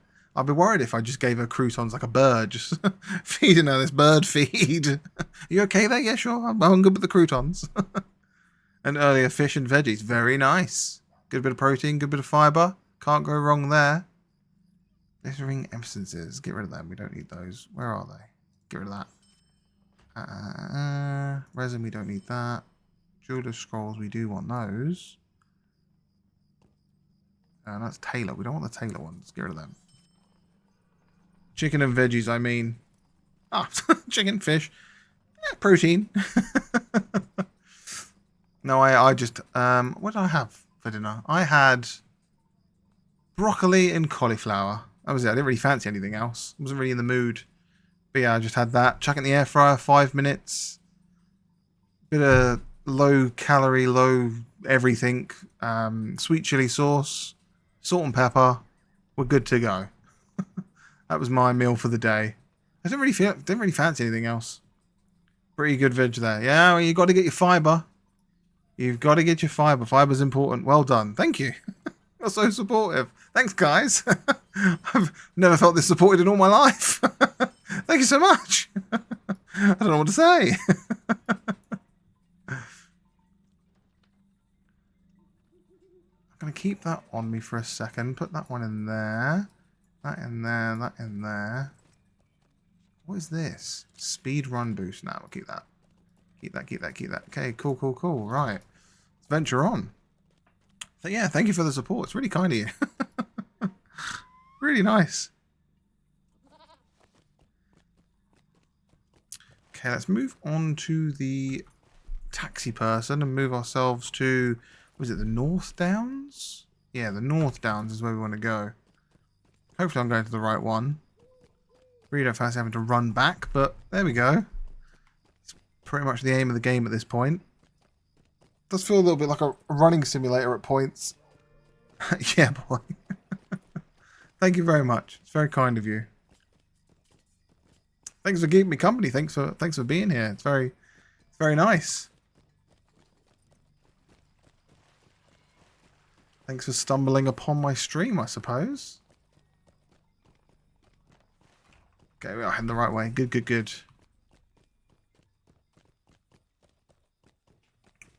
Oh.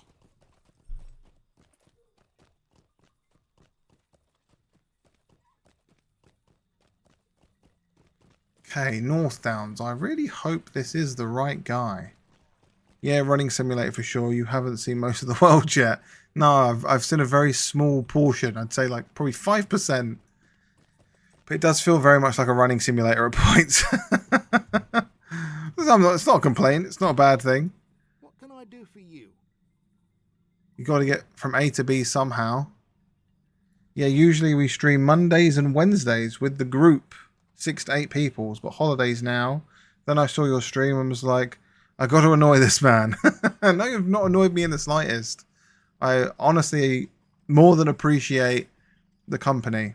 When you're starting out streaming and, you know, being in a place where no one knows you, it's difficult to have people around. So it's nice to have people to chat to and watch my horrendous gameplay of just button pressing and not really knowing much of what I'm doing.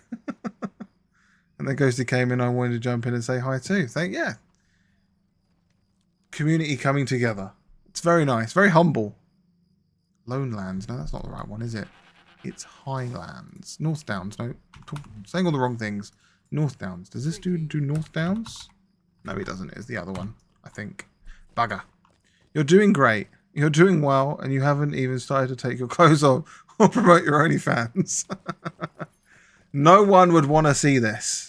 No one in the world. Well, maybe one person, my partner. Maybe. On a good day. But apart from that, there's absolutely not another human being on this planet that would want to see this on an OnlyFans page. That's for sure. No one would pay to see it either. That's for sure. Good support from the partner. 100%. You're doing well, you haven't started to take a photo. Yeah, it's funny. It's funny.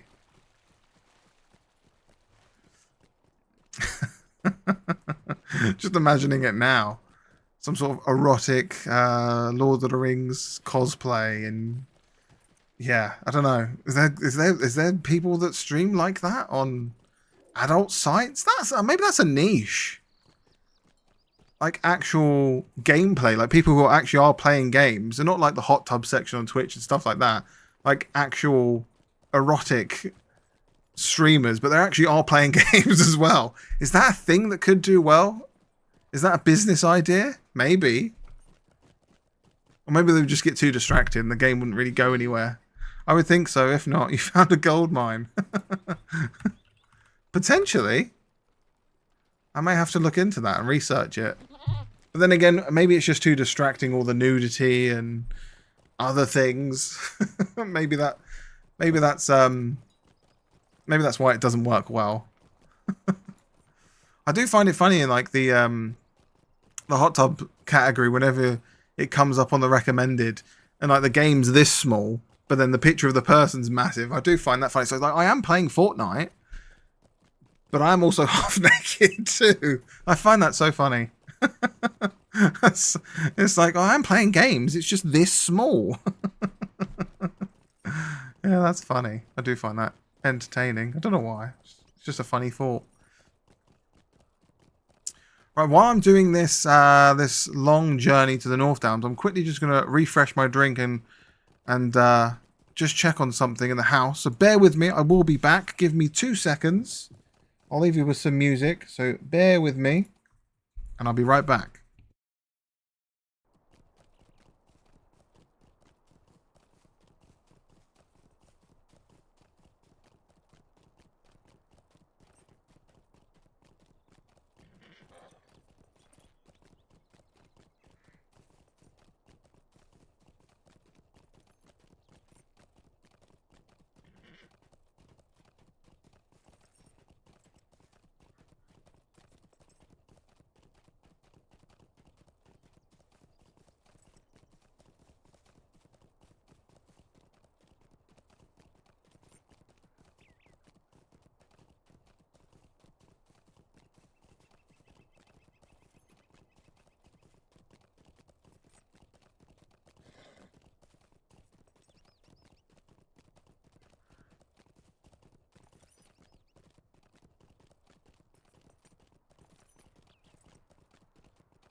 Okay, we're back.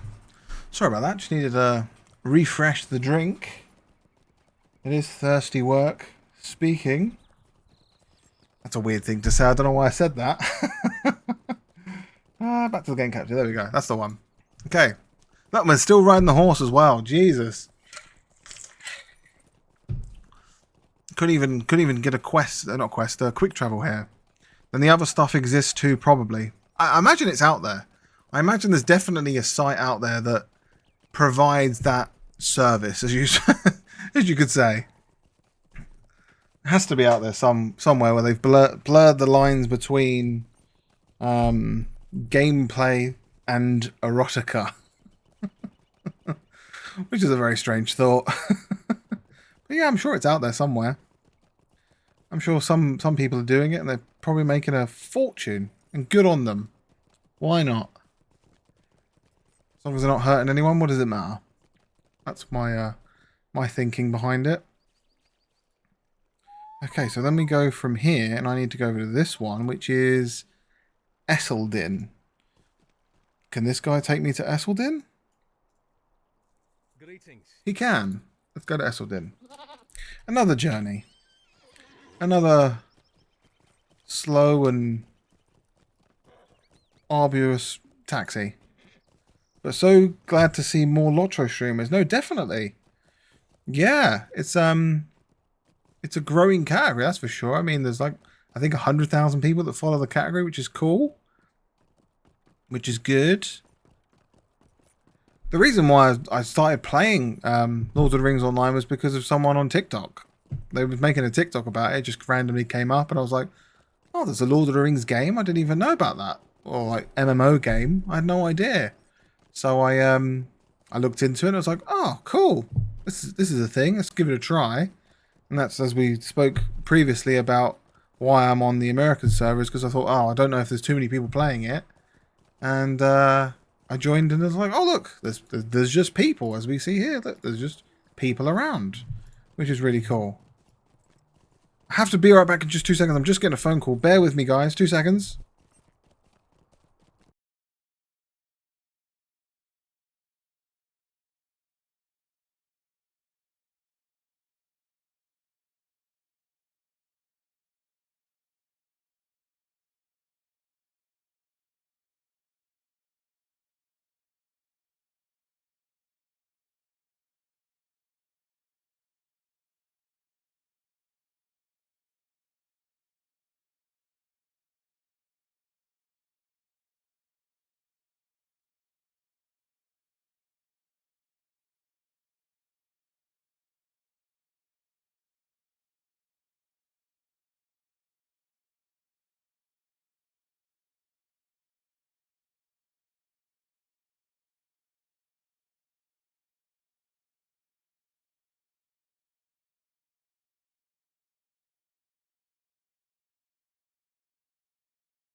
Sorry about that, folks.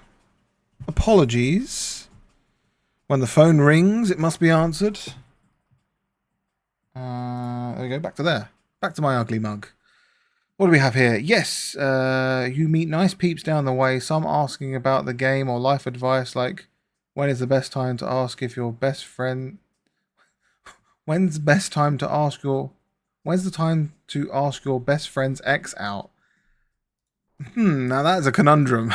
That's a very sticky territory as to what advice you'd give there. Best friend's ex. Now that is an interesting one if someone was to ask. But yes, you're right though. You do meet some interesting people. Yeah, I've been asked a few of those. I mean, that's the beauty of the 21st century, as we were speaking before about technology and stuff. You know, I'm sitting here broadcasting from the UK to the world, and people from all over of all different walks of life can tune in and discuss topics and things. I said, you shall not pass.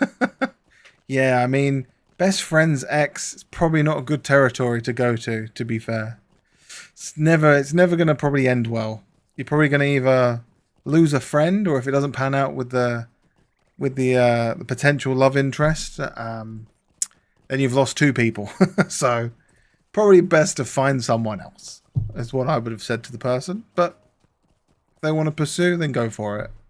Who am I to advise anyone of anything? I know nothing.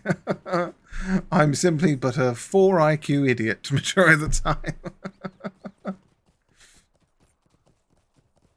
But no, you're true though. That is the beauty of meeting various peoples. Yeah, imagine being asked that when you're killing goblins. Yeah, you would have to take a moment to pause the goblin slaying for the moment, I would say. But yeah, that's kind of funny. I mean, it keeps the stream interesting though. You know, keeps the spark going and the interesting conversational topic. It's better than talking about, I don't know, cheese or sofas or I don't know, lighting arrangement. So, you know. How can I be of service? How can I be of service? Talk to this dude. Okay, sure, we'll talk to him. Where is he? Where does he live? Oh, he's not here. Oh, that's good. Okay.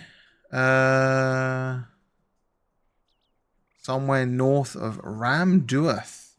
Me. Well, mate. Ted caught me off guard. How hot is she? Just kidding. No, don't go through with it. Plenty of ladies out there just as complicated as her. No, definitely. That's good advice. I'd say so. Yeah, there's you don't ever necessarily want to go out with your friends' exes, let's be honest. Unless they aren't really good friends, then maybe. If you're deeming them as a best friend, it's probably best just to leave that alone. But you're right there. There's plenty of other complicated females to meet in the world. That's for sure. He's a hillman village in Angmar, somewhere north of Ramduath. Pass north to pass north through Ramduath and seek the ranger Kuranir, who dwells along the hillman of Sumsum Angmar. Okay, well, we're going up here now. Ah, we got to go there. Interesting. Facts. Yeah. It's best just to try and find the most drama-free situation you can find. Which is difficult. But yeah, if you want longevity in a relationship, I'd most certainly say just try and find someone that's just not for the drama. That just wants to just be as chill as you. That way then you'll have probably a long and prosperous relationship because you're both just, you know, just chill people. You know, just you're taking things as they come. If you're then trying to get with someone that loves a bit of drama, I don't know, I just feel like you're just going to constantly be arguing with someone. And maybe then again, that might work. Who knows? They also may be for the drama. I don't know. It's complicated. Different strokes for different folks is what I'd say. But what can you do? Oh, there's branches. Let's get those. Oh, this is the place. I remember this place, yeah, where there's loads of gold everywhere. Get that, why not? Yup. Yeah. Relationships are hard. They're difficult. Especially as you get older, it's very difficult to maintain complex relationships because everybody's at such different stages of life. People are getting married, people are pursuing further education, people are having kids, people are out every weekend on the town, you know, it's complicated. So it's hard to steer people in a direction because you never know what may or may not work. That's the gamble. That's the beauty of life, I suppose.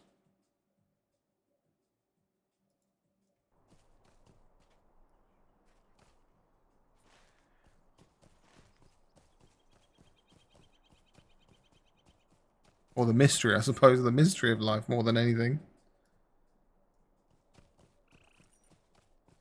Yeah, that's the one thing I notice when streaming. You meet really wonderful people, all walks of life, as you say.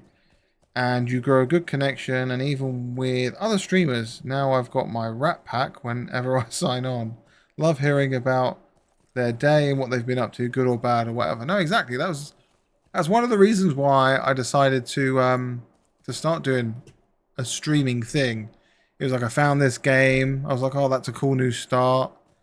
It'd be cool to, you know, meet people with a similar base interest in a game that you're playing. And like you say, you know, as you grow and people find you and they find potentially you interesting or what you're doing interesting, you know, you'll have people hang around and you get to chat about all different matter of things, whether good or bad or whatever it is, and you're building that community, which is a beautiful thing, you know, meeting new people and just chatting waffle.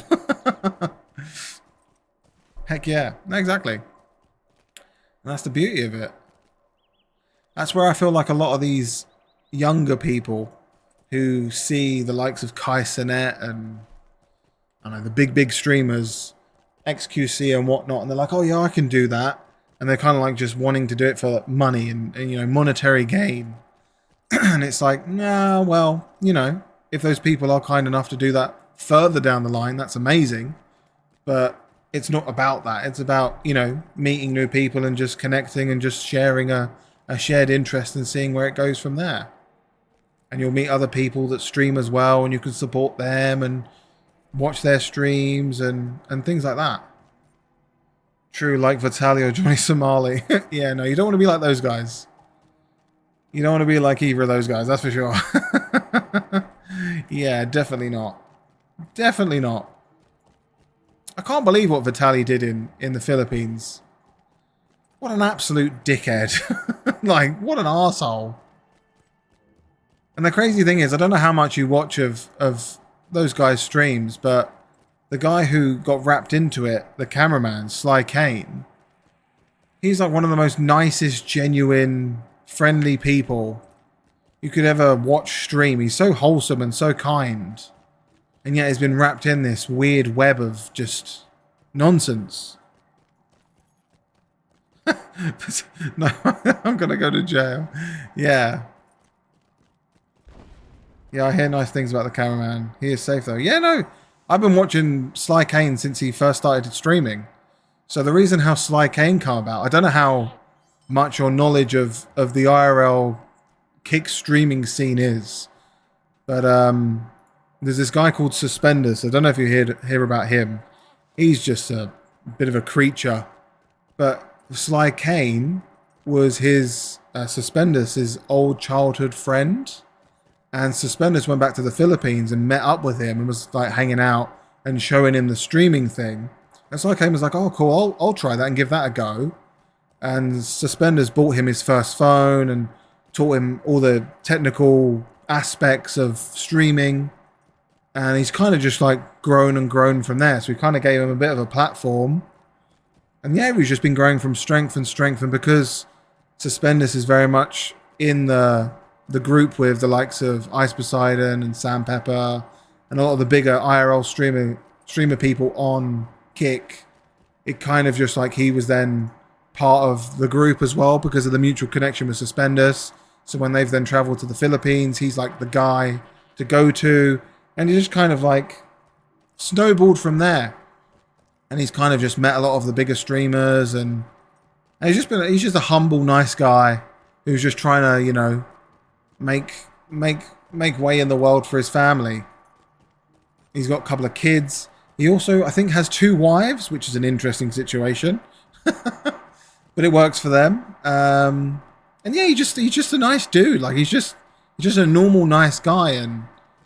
And Sam was the one that said to Vitaly, like, oh, you should hit up Sly Kane. He knows everything about the Philippines. He's the guy that any of us would go to in the Philippines. You know, he's the main dude. And it's just unfortunate that he's then got roped in with Vitaly's very strange and weird stunts he was pulling. Really weird. Oh, I see. So yeah, that's a bit of a lore there. A bit of a long-winded way to say it, but that's kind of the story there. I'm very much into watching the IRL streams on Kick. I've been following Ice Poseidon since he was playing RuneScape on Twitch and before he got banned, so that's been like what, 12, 13 years at this point. So I've been watching and following his story for many a year, and it's just kind of like each new person or character he creates, I follow their bit along, and yeah, I don't know, it's just interesting. It's really unique. Really, really unique, their way of streaming. But yeah, that's a small little speed run of the lore about Sly Kane and how he was in the midst of Vitaly's bullshit, basically. Oh, no way. Yeah, I saw some nice videos. Then I started to like Asian Andy. Did you see the squatter video? Yeah, I watched that live. That was good.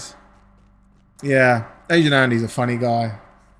Cheers for the background info. No worries. Yeah, if you ever want to know anything about IRL streamers on, I suppose, the dark side of IRL streaming, is what people would deem it, I have a pretty good knowledge of it, so I'll be a guy. My useless information. I bore my partner with it all the time, and she's like, I truly don't care. Just shut up about it. I have no one else to talk to about this sort of thing. But yeah, the squatter video of Asian Andy, that's crazy. When Scuff Jim Carrey come along and just mess with that woman. That was just insane. For them, like 2-3 days they were doing that. It was crazy. I saw the Catch a Predator Vitality stuff. That was mental. I feel like in a way a lot of that was scripted. Like it was crazy, but I feel like a lot of it was like they were actors. I don't know. It was just I don't know. I don't know. It just felt a little predetermined. I don't know. Maybe that's just me being a skeptic. But yeah. It was crazy though. Some of the stuff he got away with to begin with was crazy. Perhaps, you never know, but would surprise me. Yeah, exactly. I mean, with everything he was doing in the Philippines, it really wouldn't be a surprise that I'm not saying all of it, but I'd say a good majority of it was kind of scripted. It's always hard to tell if things are scripted or not. So I always think that everything is scripted, because that's the best way of not getting caught out. If you just think everything's a script. All the characters aren't real, and just everything's just one big elaborate ruse. Because what you're seeing is not real. So your thoughts, are Vitaly cooked or he gets out? I think he's cooked. I think from what I've seen online, I think the Philippine Prime Minister or King, I'm not sure the way their royalty system works, but whoever the top dude is going to make an example out of him. 100%. It's the way it's looking. I think they'll definitely make an example out of him and just be like, you know, we're not a country to be messed with. Don't come here and do your bullshit. Basically, like, don't be like Johnny Somali and come here and think that you can mess with our people. This is what's going to happen. We will, you know, catch you and we will prosecute you for disturbing the peace, I suppose. Because the whole Johnny Somali thing is just insane as well. I just can't understand why why someone would want to, I don't know, just be the villain. Why? Just be a good dude.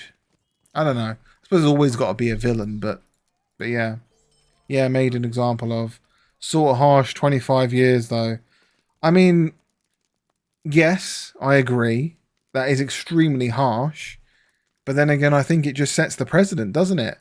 No other streamer is going to go to the Philippines and mess about knowing that someone has done that before them and has got 25 years in prison in a Filipino prison as well. I mean, that's like 50 years in any other prison. Psychotic Ghost, yo, back, had to run some errands. Nice seeing you again. Thanks for joining in. Appreciate you. Thanks for coming back. Thank you, thank you. Hope your errands weren't too much of a bind. Nobody likes errands, but hopefully they weren't too bad. So I don't know. I feel like with the Vitali thing, the 25 years is like a statement piece. And if it then does get to the point where he has to serve time, I don't think it will be as long as that, realistically. But I feel like it's a statement piece. You know, it's like an example. Just the bank and the chemist, so I'm chilling. I hate going to the bank. They always seem to be closed whenever I try and go to the bank. I don't know where you are in the world, but for us over here, they always close at like 1 p.m. And it's like, does no one ever need to do banking past the afternoon? I need to pay money into my account. What can I do? Ah, sorry, we close at 1. I've never understood that. That's why I have a big gripe about the bank. Yeah, it's just a me problem. This place has a lot of quests. And I don't think I can necessarily do them all. There's a lot of places to go to here as well. Where was this? This was, yeah, Angmar. Angmar? But yeah. I dislike the bank. That's what we've learned here.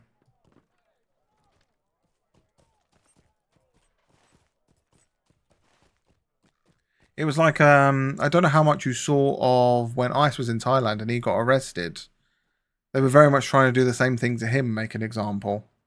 Defo a statement, and he does have a track record, Hollywood sign climbing, the pyramids of Giza and more. Yeah, true, he does. He's a known prankster, I suppose, is a title you could give him. So he was pushing his luck, but the more time goes by, I saw his antics, and that sort of time is harsh, however.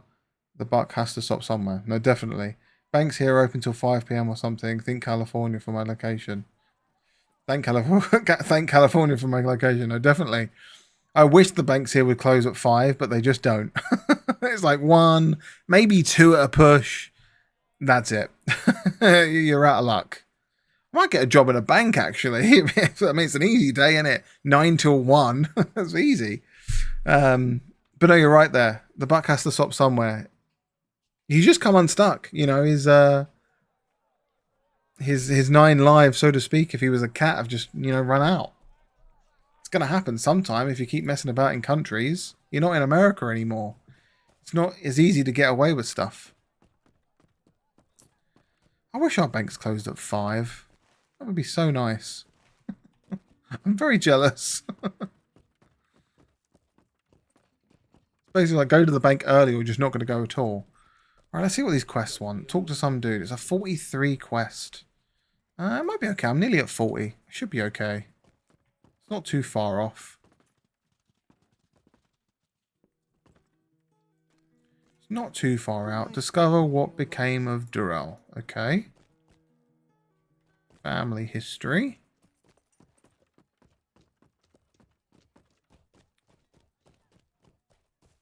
Another quest here. Oh no, that's an underleveled quest. That's weird. You got. They got a marker above their head. It's interesting. So, bank, how can we help you? Ghost, I need a loan to Valar, my warden. Bank, why? Ghost, because Nia. Bank, Nia. Ghost, none in business. Oh, Nanya. I said that wrong. But still, I got it. Will you be sojourning here? Would you lend me a moment of your time? Complete task, complete task, complete task. Okay, there's a lot of tasks. Oh my goodness. I feel like this is going to be a big area. I will speak with you. I feel like this is a very big leveling area. Pro tip, never Valor a Warden. You you like Sassy the Sasquatch? I do. Sassy the Sasquatch is very funny. I do like Sass. Have you come to help us against Carndor? Yeah, yeah, I do like that YouTube series. It's amazing the way the guy animates that. It does it all in paint. It's insane. Never Valor a Warden. It's like flushing money through the drain. I'll put my hand up here. What does Valor a Warden mean? Does that mean like pay to level? That's the only thing I'm thinking. Like pay to level up. What are you talking to me? Yeah, very good. I do like that. It's an amazing series. It's crazy. Like I said, the way he does it all on paint, it's just insane. Yes, Valor, pay to level. Gotcha. Okay. Pay to progress. Gotcha. Okay. Thank you very much. I didn't even know that was a thing in here. Was perfect. You made my day. Yeah. Oh, it's a great series. I'll be honest, I've probably only watched the more recent ones he's put out. I haven't watched all of them from the beginning, but it's great. It's really good. It's really well put together. And Warden is a class that's quite complex and unique. Right, okay. So you don't want to skip the learning of it. Yeah, I get that. I've done that a few times in World of Warcraft, and when buying the expansion, I've bought like the higher tier, and it comes with like a free level up thing. And I've gone like, oh, I'll be a demon hunter, and I'm like, I don't know what I'm doing. I'm just pressing the buttons. Yeah, Gambit system. I'm gonna have to look into that. See what the Gambit system is. Do you like throw cards like Gambit from the X-Men? No, that's bad. That was a bad joke. If you want to see some Cripper tanking, check out Cripper's highlights. I will do. Well, 100% when I come off the stream, I'll be chucking a follow and checking out the channel. 100%. I want to see what you guys get up to. Definitely. 100%. It's on my when I get off a stream agenda. Most definitely. I want to see the Furious 6 or 7 or 8 Rat Pack that you've got going on. I want to see what you guys get up to. Time for Warden PvP. I've just noticed I'm just roaming around. I don't even know what I'm doing here. Trying to find all the quests. There was loads a second ago. I don't know where they all went. Was it up here? I think it might be. I can't imagine PvP in this game. I'm trying to vision it. I suppose because I've only done one class. If I knew more of the other classes, I could maybe vision it a bit better. And of course, I've not experienced the end game, so I don't know what that looks like. So, yeah. I think I've grabbed all of them. We got to do that, but it'd be 10 PM. My fat ass is in bed. Oh, my fat ass in bed. But I'm getting my red gear because we got to clap some creep cheeks in the moors. Clapping them cheeks wherever you go. Very nice. I think I've grabbed all of the quests here. I can't see any more. I don't want to leave here and not have all of them. We def got to clap some creep cheeks sometime. Clapping creep cheeks is a pastime favourite of mine. Ettenmoors equals PvP. Okay. Ettenmoors. I'm not sure where those are. But it's cool to know that they're there. Heck yeah, double team it, front and back. Ettenmoors. Is that a place on the map then? Is that like open world PvP? Ettenmoors. I imagine it's not going to be here, is it? It's going to be somewhere further afield. Eiffel Tower? I mean, that's an interesting position. From Bree, there is a stable, I think. Ahaha, okay. Good to know. I mean, I'm very far off thinking of PvP, but it's good to know. Whenever I look at this map, I just get so confused as to how I'm ever going to get here. It doesn't feel like I'm ever going to get to any of these places. Not sure on the map area. Ah, okay. That's fine. I thought... Is it like an instance thing then? Like in other games where you like go to a battlegrounds person, join a queue, then you PvP, then disband. It's overwhelming at the start. No, it certainly is. There's just a lot. It is instance, but you can also see it on a map. Oh, okay, cool. Do you have plugins? Yeah, I have a few. I've got the bar here. I've also got this, so I can actually see what these things are. And also a timer for them. And some time stuff and bits and pieces. And I do have a map. Not that one. That's the bad one. Oh, I've just buggered that. This one. I have this map as well. This plugin map. Which then is almost like Google Maps for the game. Which is kind of handy to try and find where people are, I've found.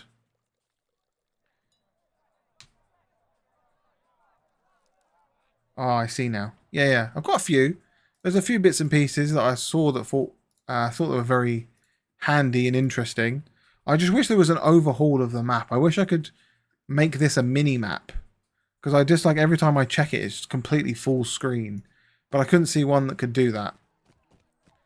But apart from that, I think I've got the best of the bunch of the plugins, I think.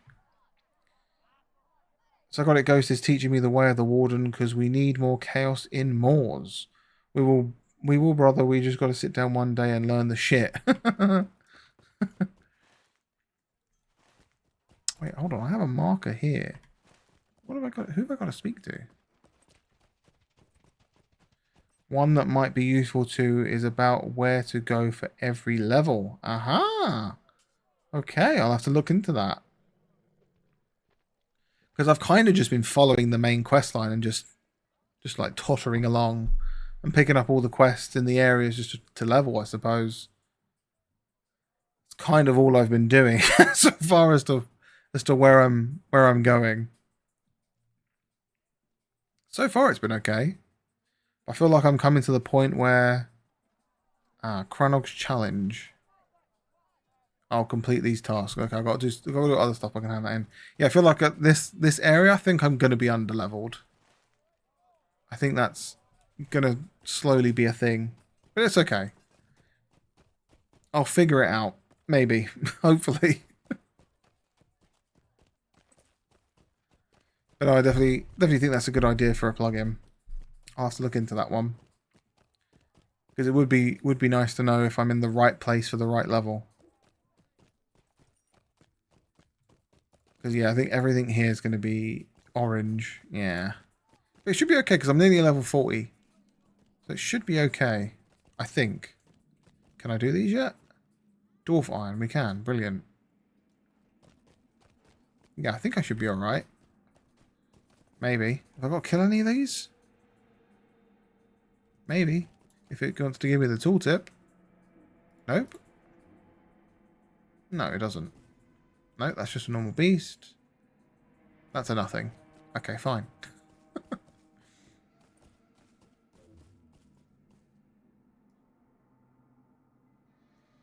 Feels good to be in a new area, though. At least I'm seeing more of the land. I feel like... Oh, hold on. We're being attacked by a sulker. And I actually have to kill these. Brilliant. Okay. Well, that's handy. But yeah, I feel like so far I've kind of just been seeing very much the same areas. I just seem to be travelling around this small rotation of conversations that the game wants me to have. So it's actually nice to be a little further away from those 3 areas.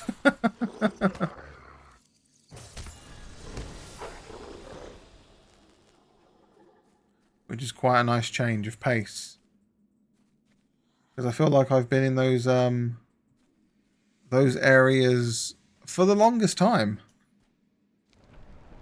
I don't seem to feel like I'm making any progress. I'll see you later. Have a good stream. Gonna go set up for my stream. Thinking about streaming some Warden stuff. We will see. Very nice of having you here. Thank you for tuning in. I appreciate you. If you do go live, and I think I'm going to end probably about half an hour. If you are live, then I'll give you a host. Why not? It'll be a nice thing to do.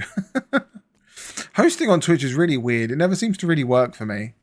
Because you've got like host and then end and then migrate over. But yeah. Not a worry. Thank you for tuning in. Appreciate it. And hope you have a good stream as yourself. Hope whatever you decide to do is fun. Hearts to everybody. The plugin is called Where to Play. I will look up. I'll just screenshot that now. So I'll have a note for that later. Thank you very much for looking that up for me. Thank you, thank you. Have a great stream, Ghosty. Yeah, absolutely have a good stream. Oh, Purple Heart. Posted something in your general chat for later. Thank you. I'll have to look at that. I have, weirdly, Discord whenever I'm streaming just doesn't want to work. I don't know why. Because I use Better Discord for like themes and stuff. And ever since I have OBS open, because it has the stream mode, even though I turn off the stream mode, it still comes on. I don't know why. I then click on Discord and it just does nothing. So I will look at that after stream because I just can't use Discord at the moment. It's like a weird bug that they've got when you use Better Discord. But yes, thank you very much for looking up that plugin for me. Thank you very much. I will have to install that. Best 8 seconds of your life you'll see. I dread to think what you've shared, and thank you for joining my Discord also. I've just noticed that. Thank you very much, because you've just mentioned Discord. You weren't in it before, so thank you for joining the Discord too. It's a bit dead at the moment. There isn't much activity, but that hopefully should change as the days go on. Hopefully.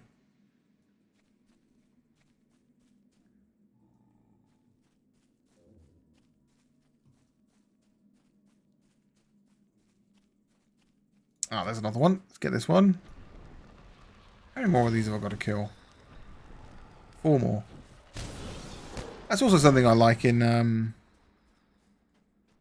Lord of the Rings Online. When they give you a quest, it isn't like kill 50 of each thing. It's like, oh yeah, just do 8, do 7, do 5. It's a nice amount. Instead of like in other games, they go, do 20, do 50, do 100. Oh, I don't want to do so many. Yeah, we shall get it popping. Fingers crossed. I mean, who knows? Who knows where things may lead? Who knows? But if you don't try, we'll never know.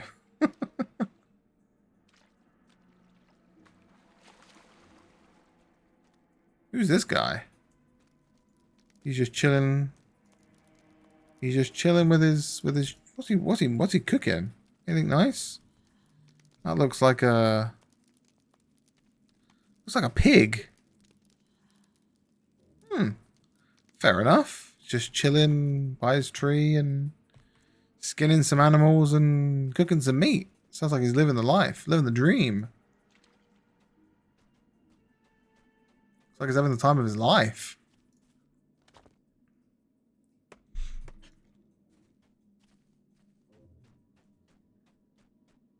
But no, the only thing that I feel with Lord of the Rings Online is the beginning point and the end point is such an epic journey, which as it truly should be, because of course, you know, they are an epic story and it's an epic world. And why is there a bee over my head?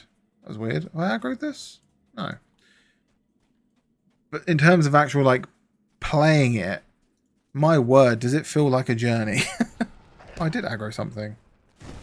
Oh, I did. Yeah, it certainly feels like a long old journey. So I can understand why people would pay to level up. Because once you've done this once, I mean, it's a long old journey to do it again. That's why when you were saying earlier about joining the EU server, I'm like, oh, I don't know how I feel about doing another 39 levels. Well, I think myself will also get some shut-eye. But it was super dope getting to chat and meet. Enjoy your stream and sleep well for later. Absolutely. Thank you so much for tuning in, and I'll be giving you a follow as well afterwards because I wanna see what you get up to on your streams. But yes, it's been absolutely a pleasure meeting you. Sleep well, and I'll see you in the next stream or in the Discord or wherever I see you next. But thank you very much for being here and keeping me company. It's been very kind of you to stop by and tune in. I really, really appreciate it. Thank you very much. Yeah, but sometimes you can also do different regions and skip some things next time around.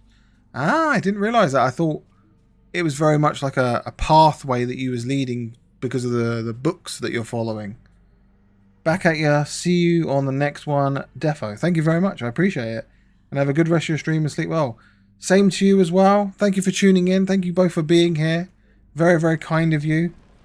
I really, really appreciate you both keeping me company and keeping me sane while I slowly lose my marbles running around like a lunatic. But yes, absolutely. I'll see you on the next one. Thanks for being here and enjoy your rest of your evenings and whatever you may get up to. Thank you very much. Feels like a very weird goodbye. See you soon. See you on the interweb. See you around. I don't know what I'm saying. I think I'm going insane. Anyways, I think we've done all of these ones now. I think I need to just go to some fetch quest stuff and meet some people. Because there's these bits here and there's a bit there. So let's go down there. I think that's a good shout. I think that's a good shout. We go down this way.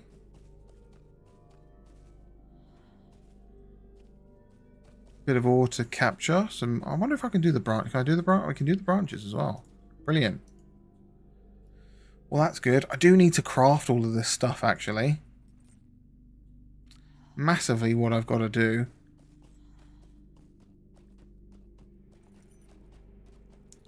Get my crafting up. Oh, another one's aggroed. Let's get rid of you.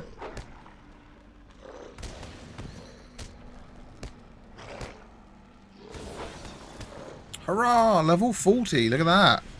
Look at that. Look at that celebration.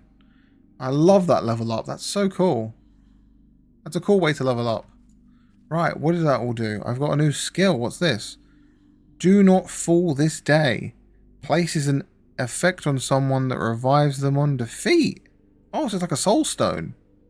Target revives with 50% morale. Revives with 25% power. Effects are you've recently been revived. Can I do that on myself? Cannot cast on self. Well, that is a shame. What is that? Oh, I've just... Oh. Oh, okay then. I just got rid of it. How did I do that?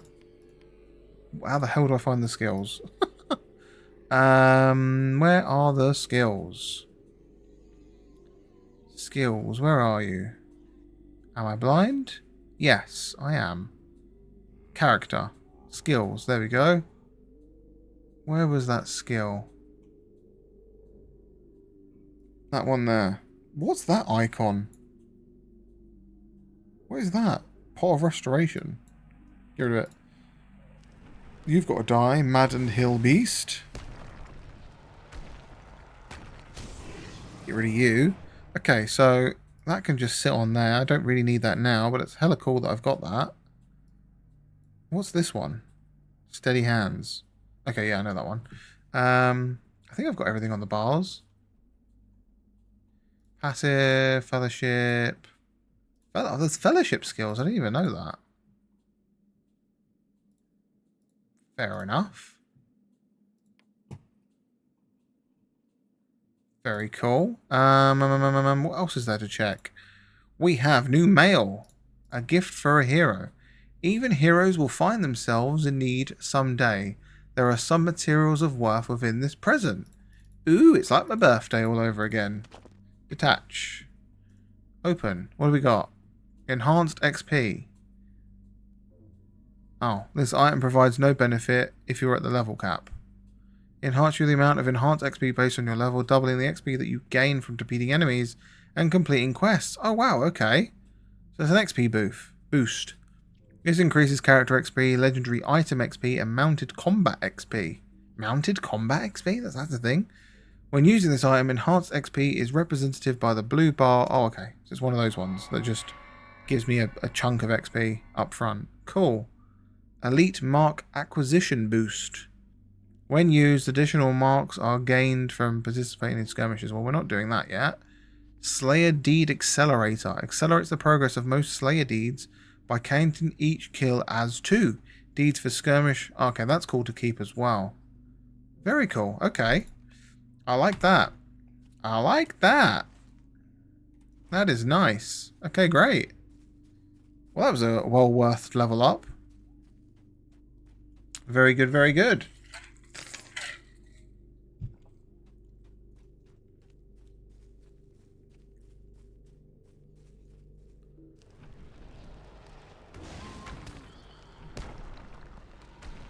Alright, let's kill these dudes. Get rid of them. Is it in here I've got to go? Looks like it. Aha! What's this? Discover the Halls of Night. Ooh, interesting. Oh, it's an instance. Great. Oh, brilliant. What quest is that then? Because I clearly can't do it because I don't have a group.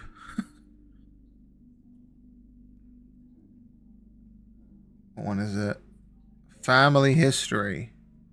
Discover what become of Durell.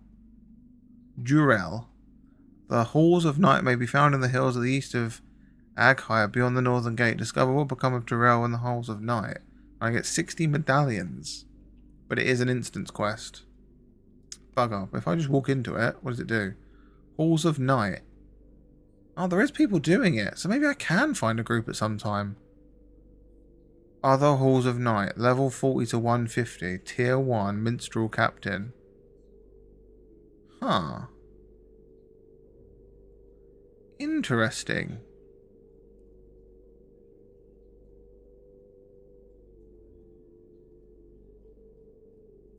Interesting. Okay. So maybe I can try this at some point. We'll leave it for now. We will leave it for now. But we'll keep on cruising. Lottery points gained. Deed completed. Deed bestowed. And there's also a new skirmish available.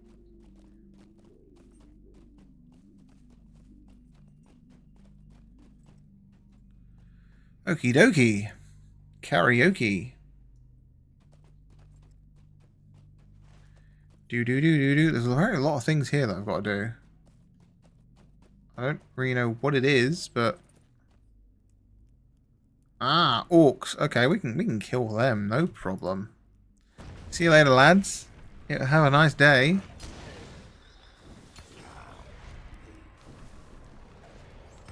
Oh, speakers are turned off. That's always good. Got to blast the music a second. Apologies, anyone watching. For some reason, my speakers do like to turn themselves off. Very annoying. Defeated skirmishers at Morphil. Okay, this is another instant place. Oh, okay. This is like a dungeon? In a weird way, this is a dungeon, right? I think. Speaker's still off. There we go. Back on. Jesus. Nearly dying. Jesus, we're nearly dead.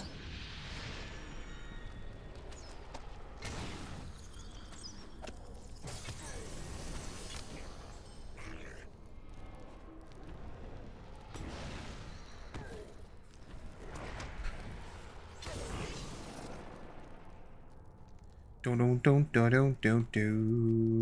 suppose we're just going to work our way through here, I suppose.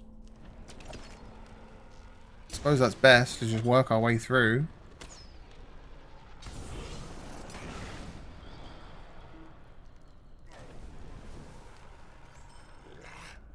Captain dead. Defeating the cap. Oh, okay. Oh, I think this is it. I think this is all there is. It's like a weird group of orcs in a cave.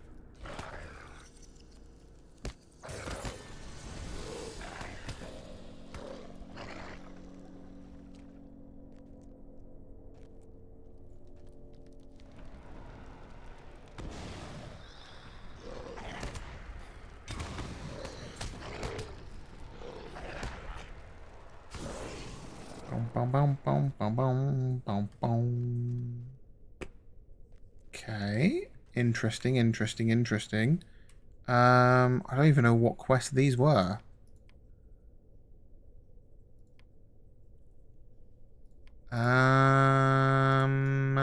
I don't know. I'm going to run out quickly and just see. And just see if there's any update on the marker. Because then I can also check what quests this is. I obviously think it's going to be, I've got to work my way through the whole thing and probably beat the last guy, which typically that's how these things work. But I just want to be sure, I make 100% that I'm not just wasting my time. Oh, I think I've done it. Yeah, that's it. That's it for now. Oh, well, good job I didn't run all the way through it, because that would have been pointless. That would have been basically a waste of time.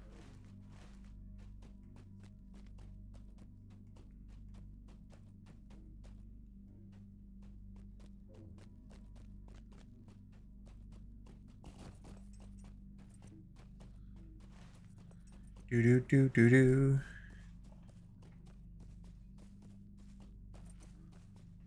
Right, let's run back to the town and hand that in, just in case we... Oh, look, I aggroed something there. That was weird. Just so we hand in the right stuff. Turn that off. Had enough of that in my ear. Oh, there was something like aggroed. That was weird. Didn't even see him come up.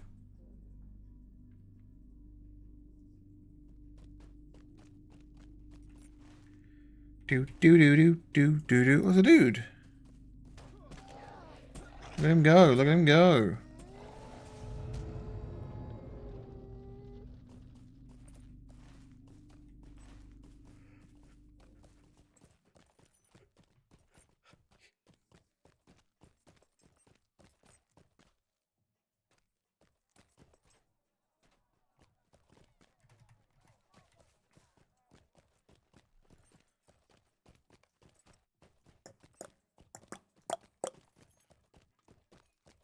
Okay, back to the dude.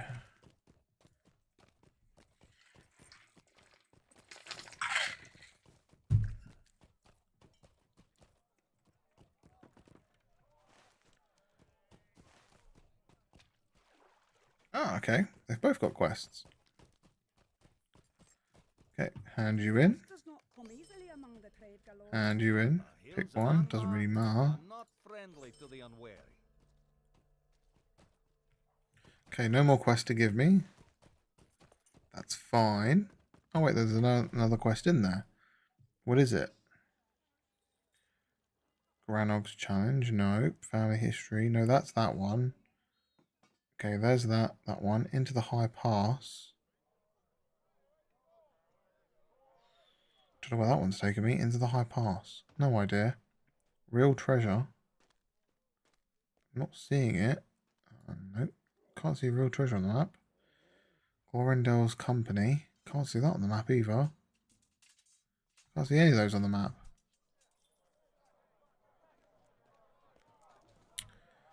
I feel like I've got a lot of quests that I'm not... I feel like I can abandon these. Get rid of these ones. They're just pants. What else we got? Trollshires. Nope. The road to Erebor. That instances. Ah, I'm going to get rid of it. The angle special. Complete. That's like 6 out of 10. Really weird. Skirmish. Leave that. Rep.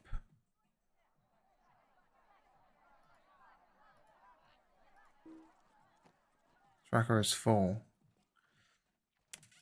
Well, what am I now tracking? I don't want to track that. I don't want to track that. I don't think I want to track that. Journey to the campsite of Gerondor in the angle of Mithridel. South of the Troll Shores and even reaches of the angle. Troll Shores. That's here. Is it here? Nope. Where did it say? Where the hell did that just say? A small campsite at Gerond. Gerond? Is that right? Is located south of the Troll Shores in the northern reaches of the Angle. Gayrond. Garond? Geryon? I have no idea. I have no idea.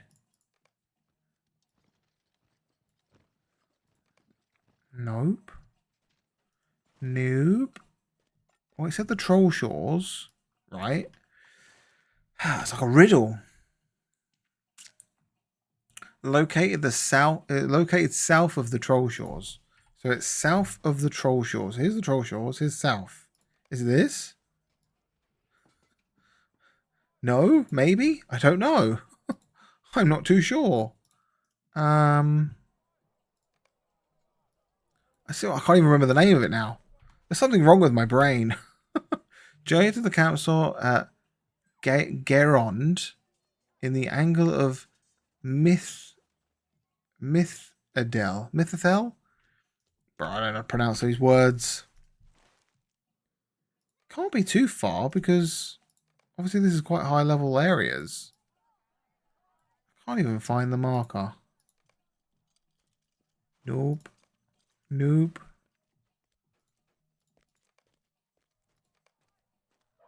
No, that's Lethloren.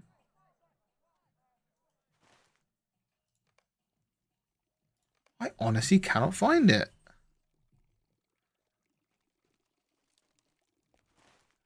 That is so bizarre.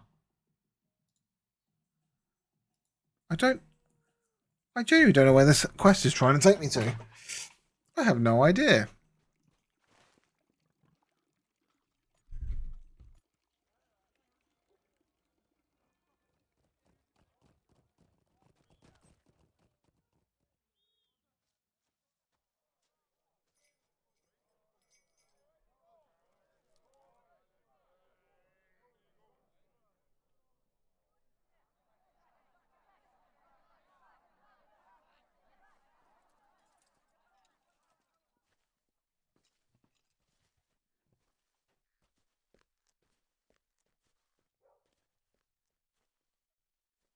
No idea. No idea. The angle of Mythethel. The angle. In the northern reaches of the angle. What is the angle?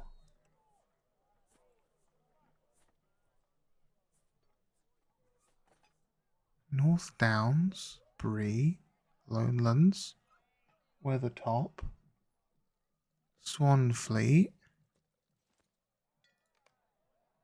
I genuinely cannot find it. I feel like I'm losing my marbles. Oh, to the angle. Here we go. The angle. Aha. Aha. Where was that? Down here? No. Where the hell is it on the map then? To Troll Shores. Oh, the angle. It's that. I really am blind. Bloody hell, there's something wrong with me. The angle. The campsite at Gerond is located south of the Troll Shore in the northern reaches of the angle. Concern for the safety of the angle may be threatened.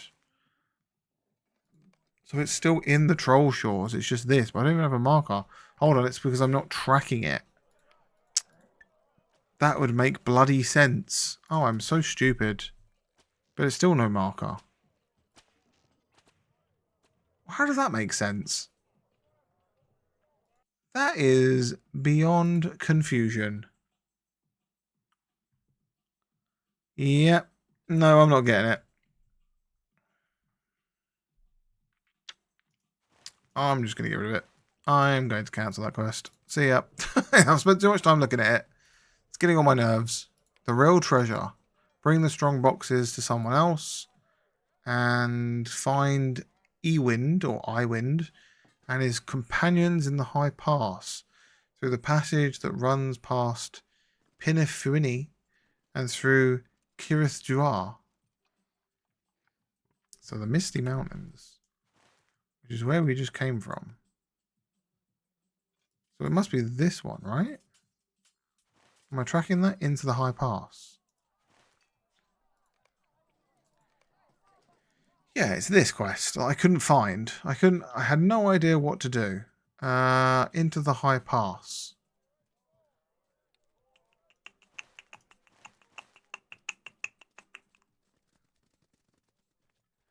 I'm just gonna get rid of that. I'm gonna get rid of it. That's fine. 2 missions. I don't know what they are. Angmar, fine. That's fine. Evandim. That's fine. So I think I'm tracking for everything here now, right? Mission.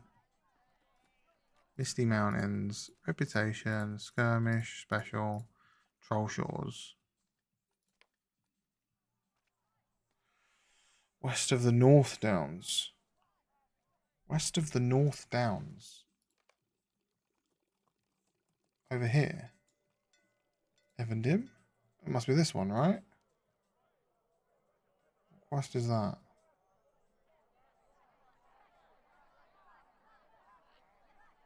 Glorenfell's Company. Glorenfell's Company.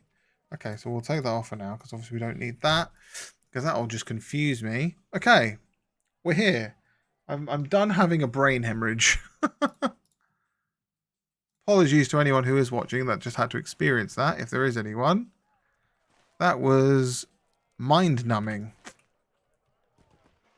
Well, on that note, I think I may leave it there. Funnily enough.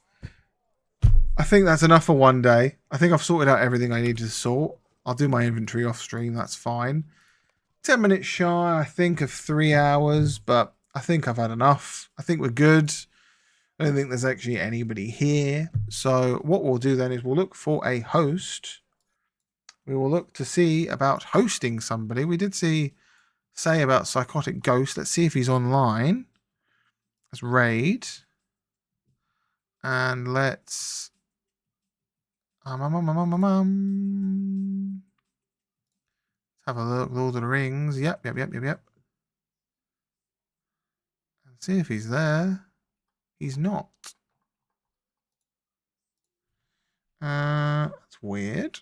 He said he was going to be online.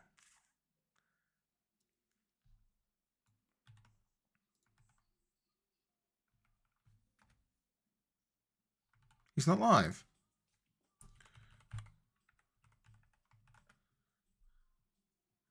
No, he's not live. Ah. How weird. He's not live. Maybe he decided not to stream. Let's find someone else then. If there is anyone else here, we will find someone to raid. Who have we got here? Let's have a look. Low to high. Who have we got? Who do we have? Oh, here we go. Level 3 Hunter, Day 4 new player. What are they saying? It's a dude. He's talking. Pause the music.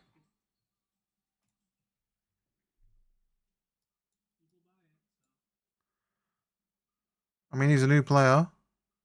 He's trying his best. He's doing his thing. We'll send a message. Hey.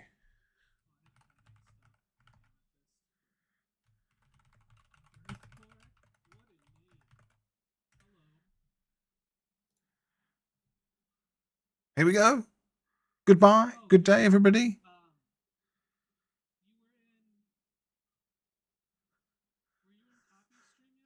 I think he's talking to me. But anyways, we're going to go raid Jacoby? I think his name. Send him some love. Send him some passion. Send him some follows. And I'll catch anybody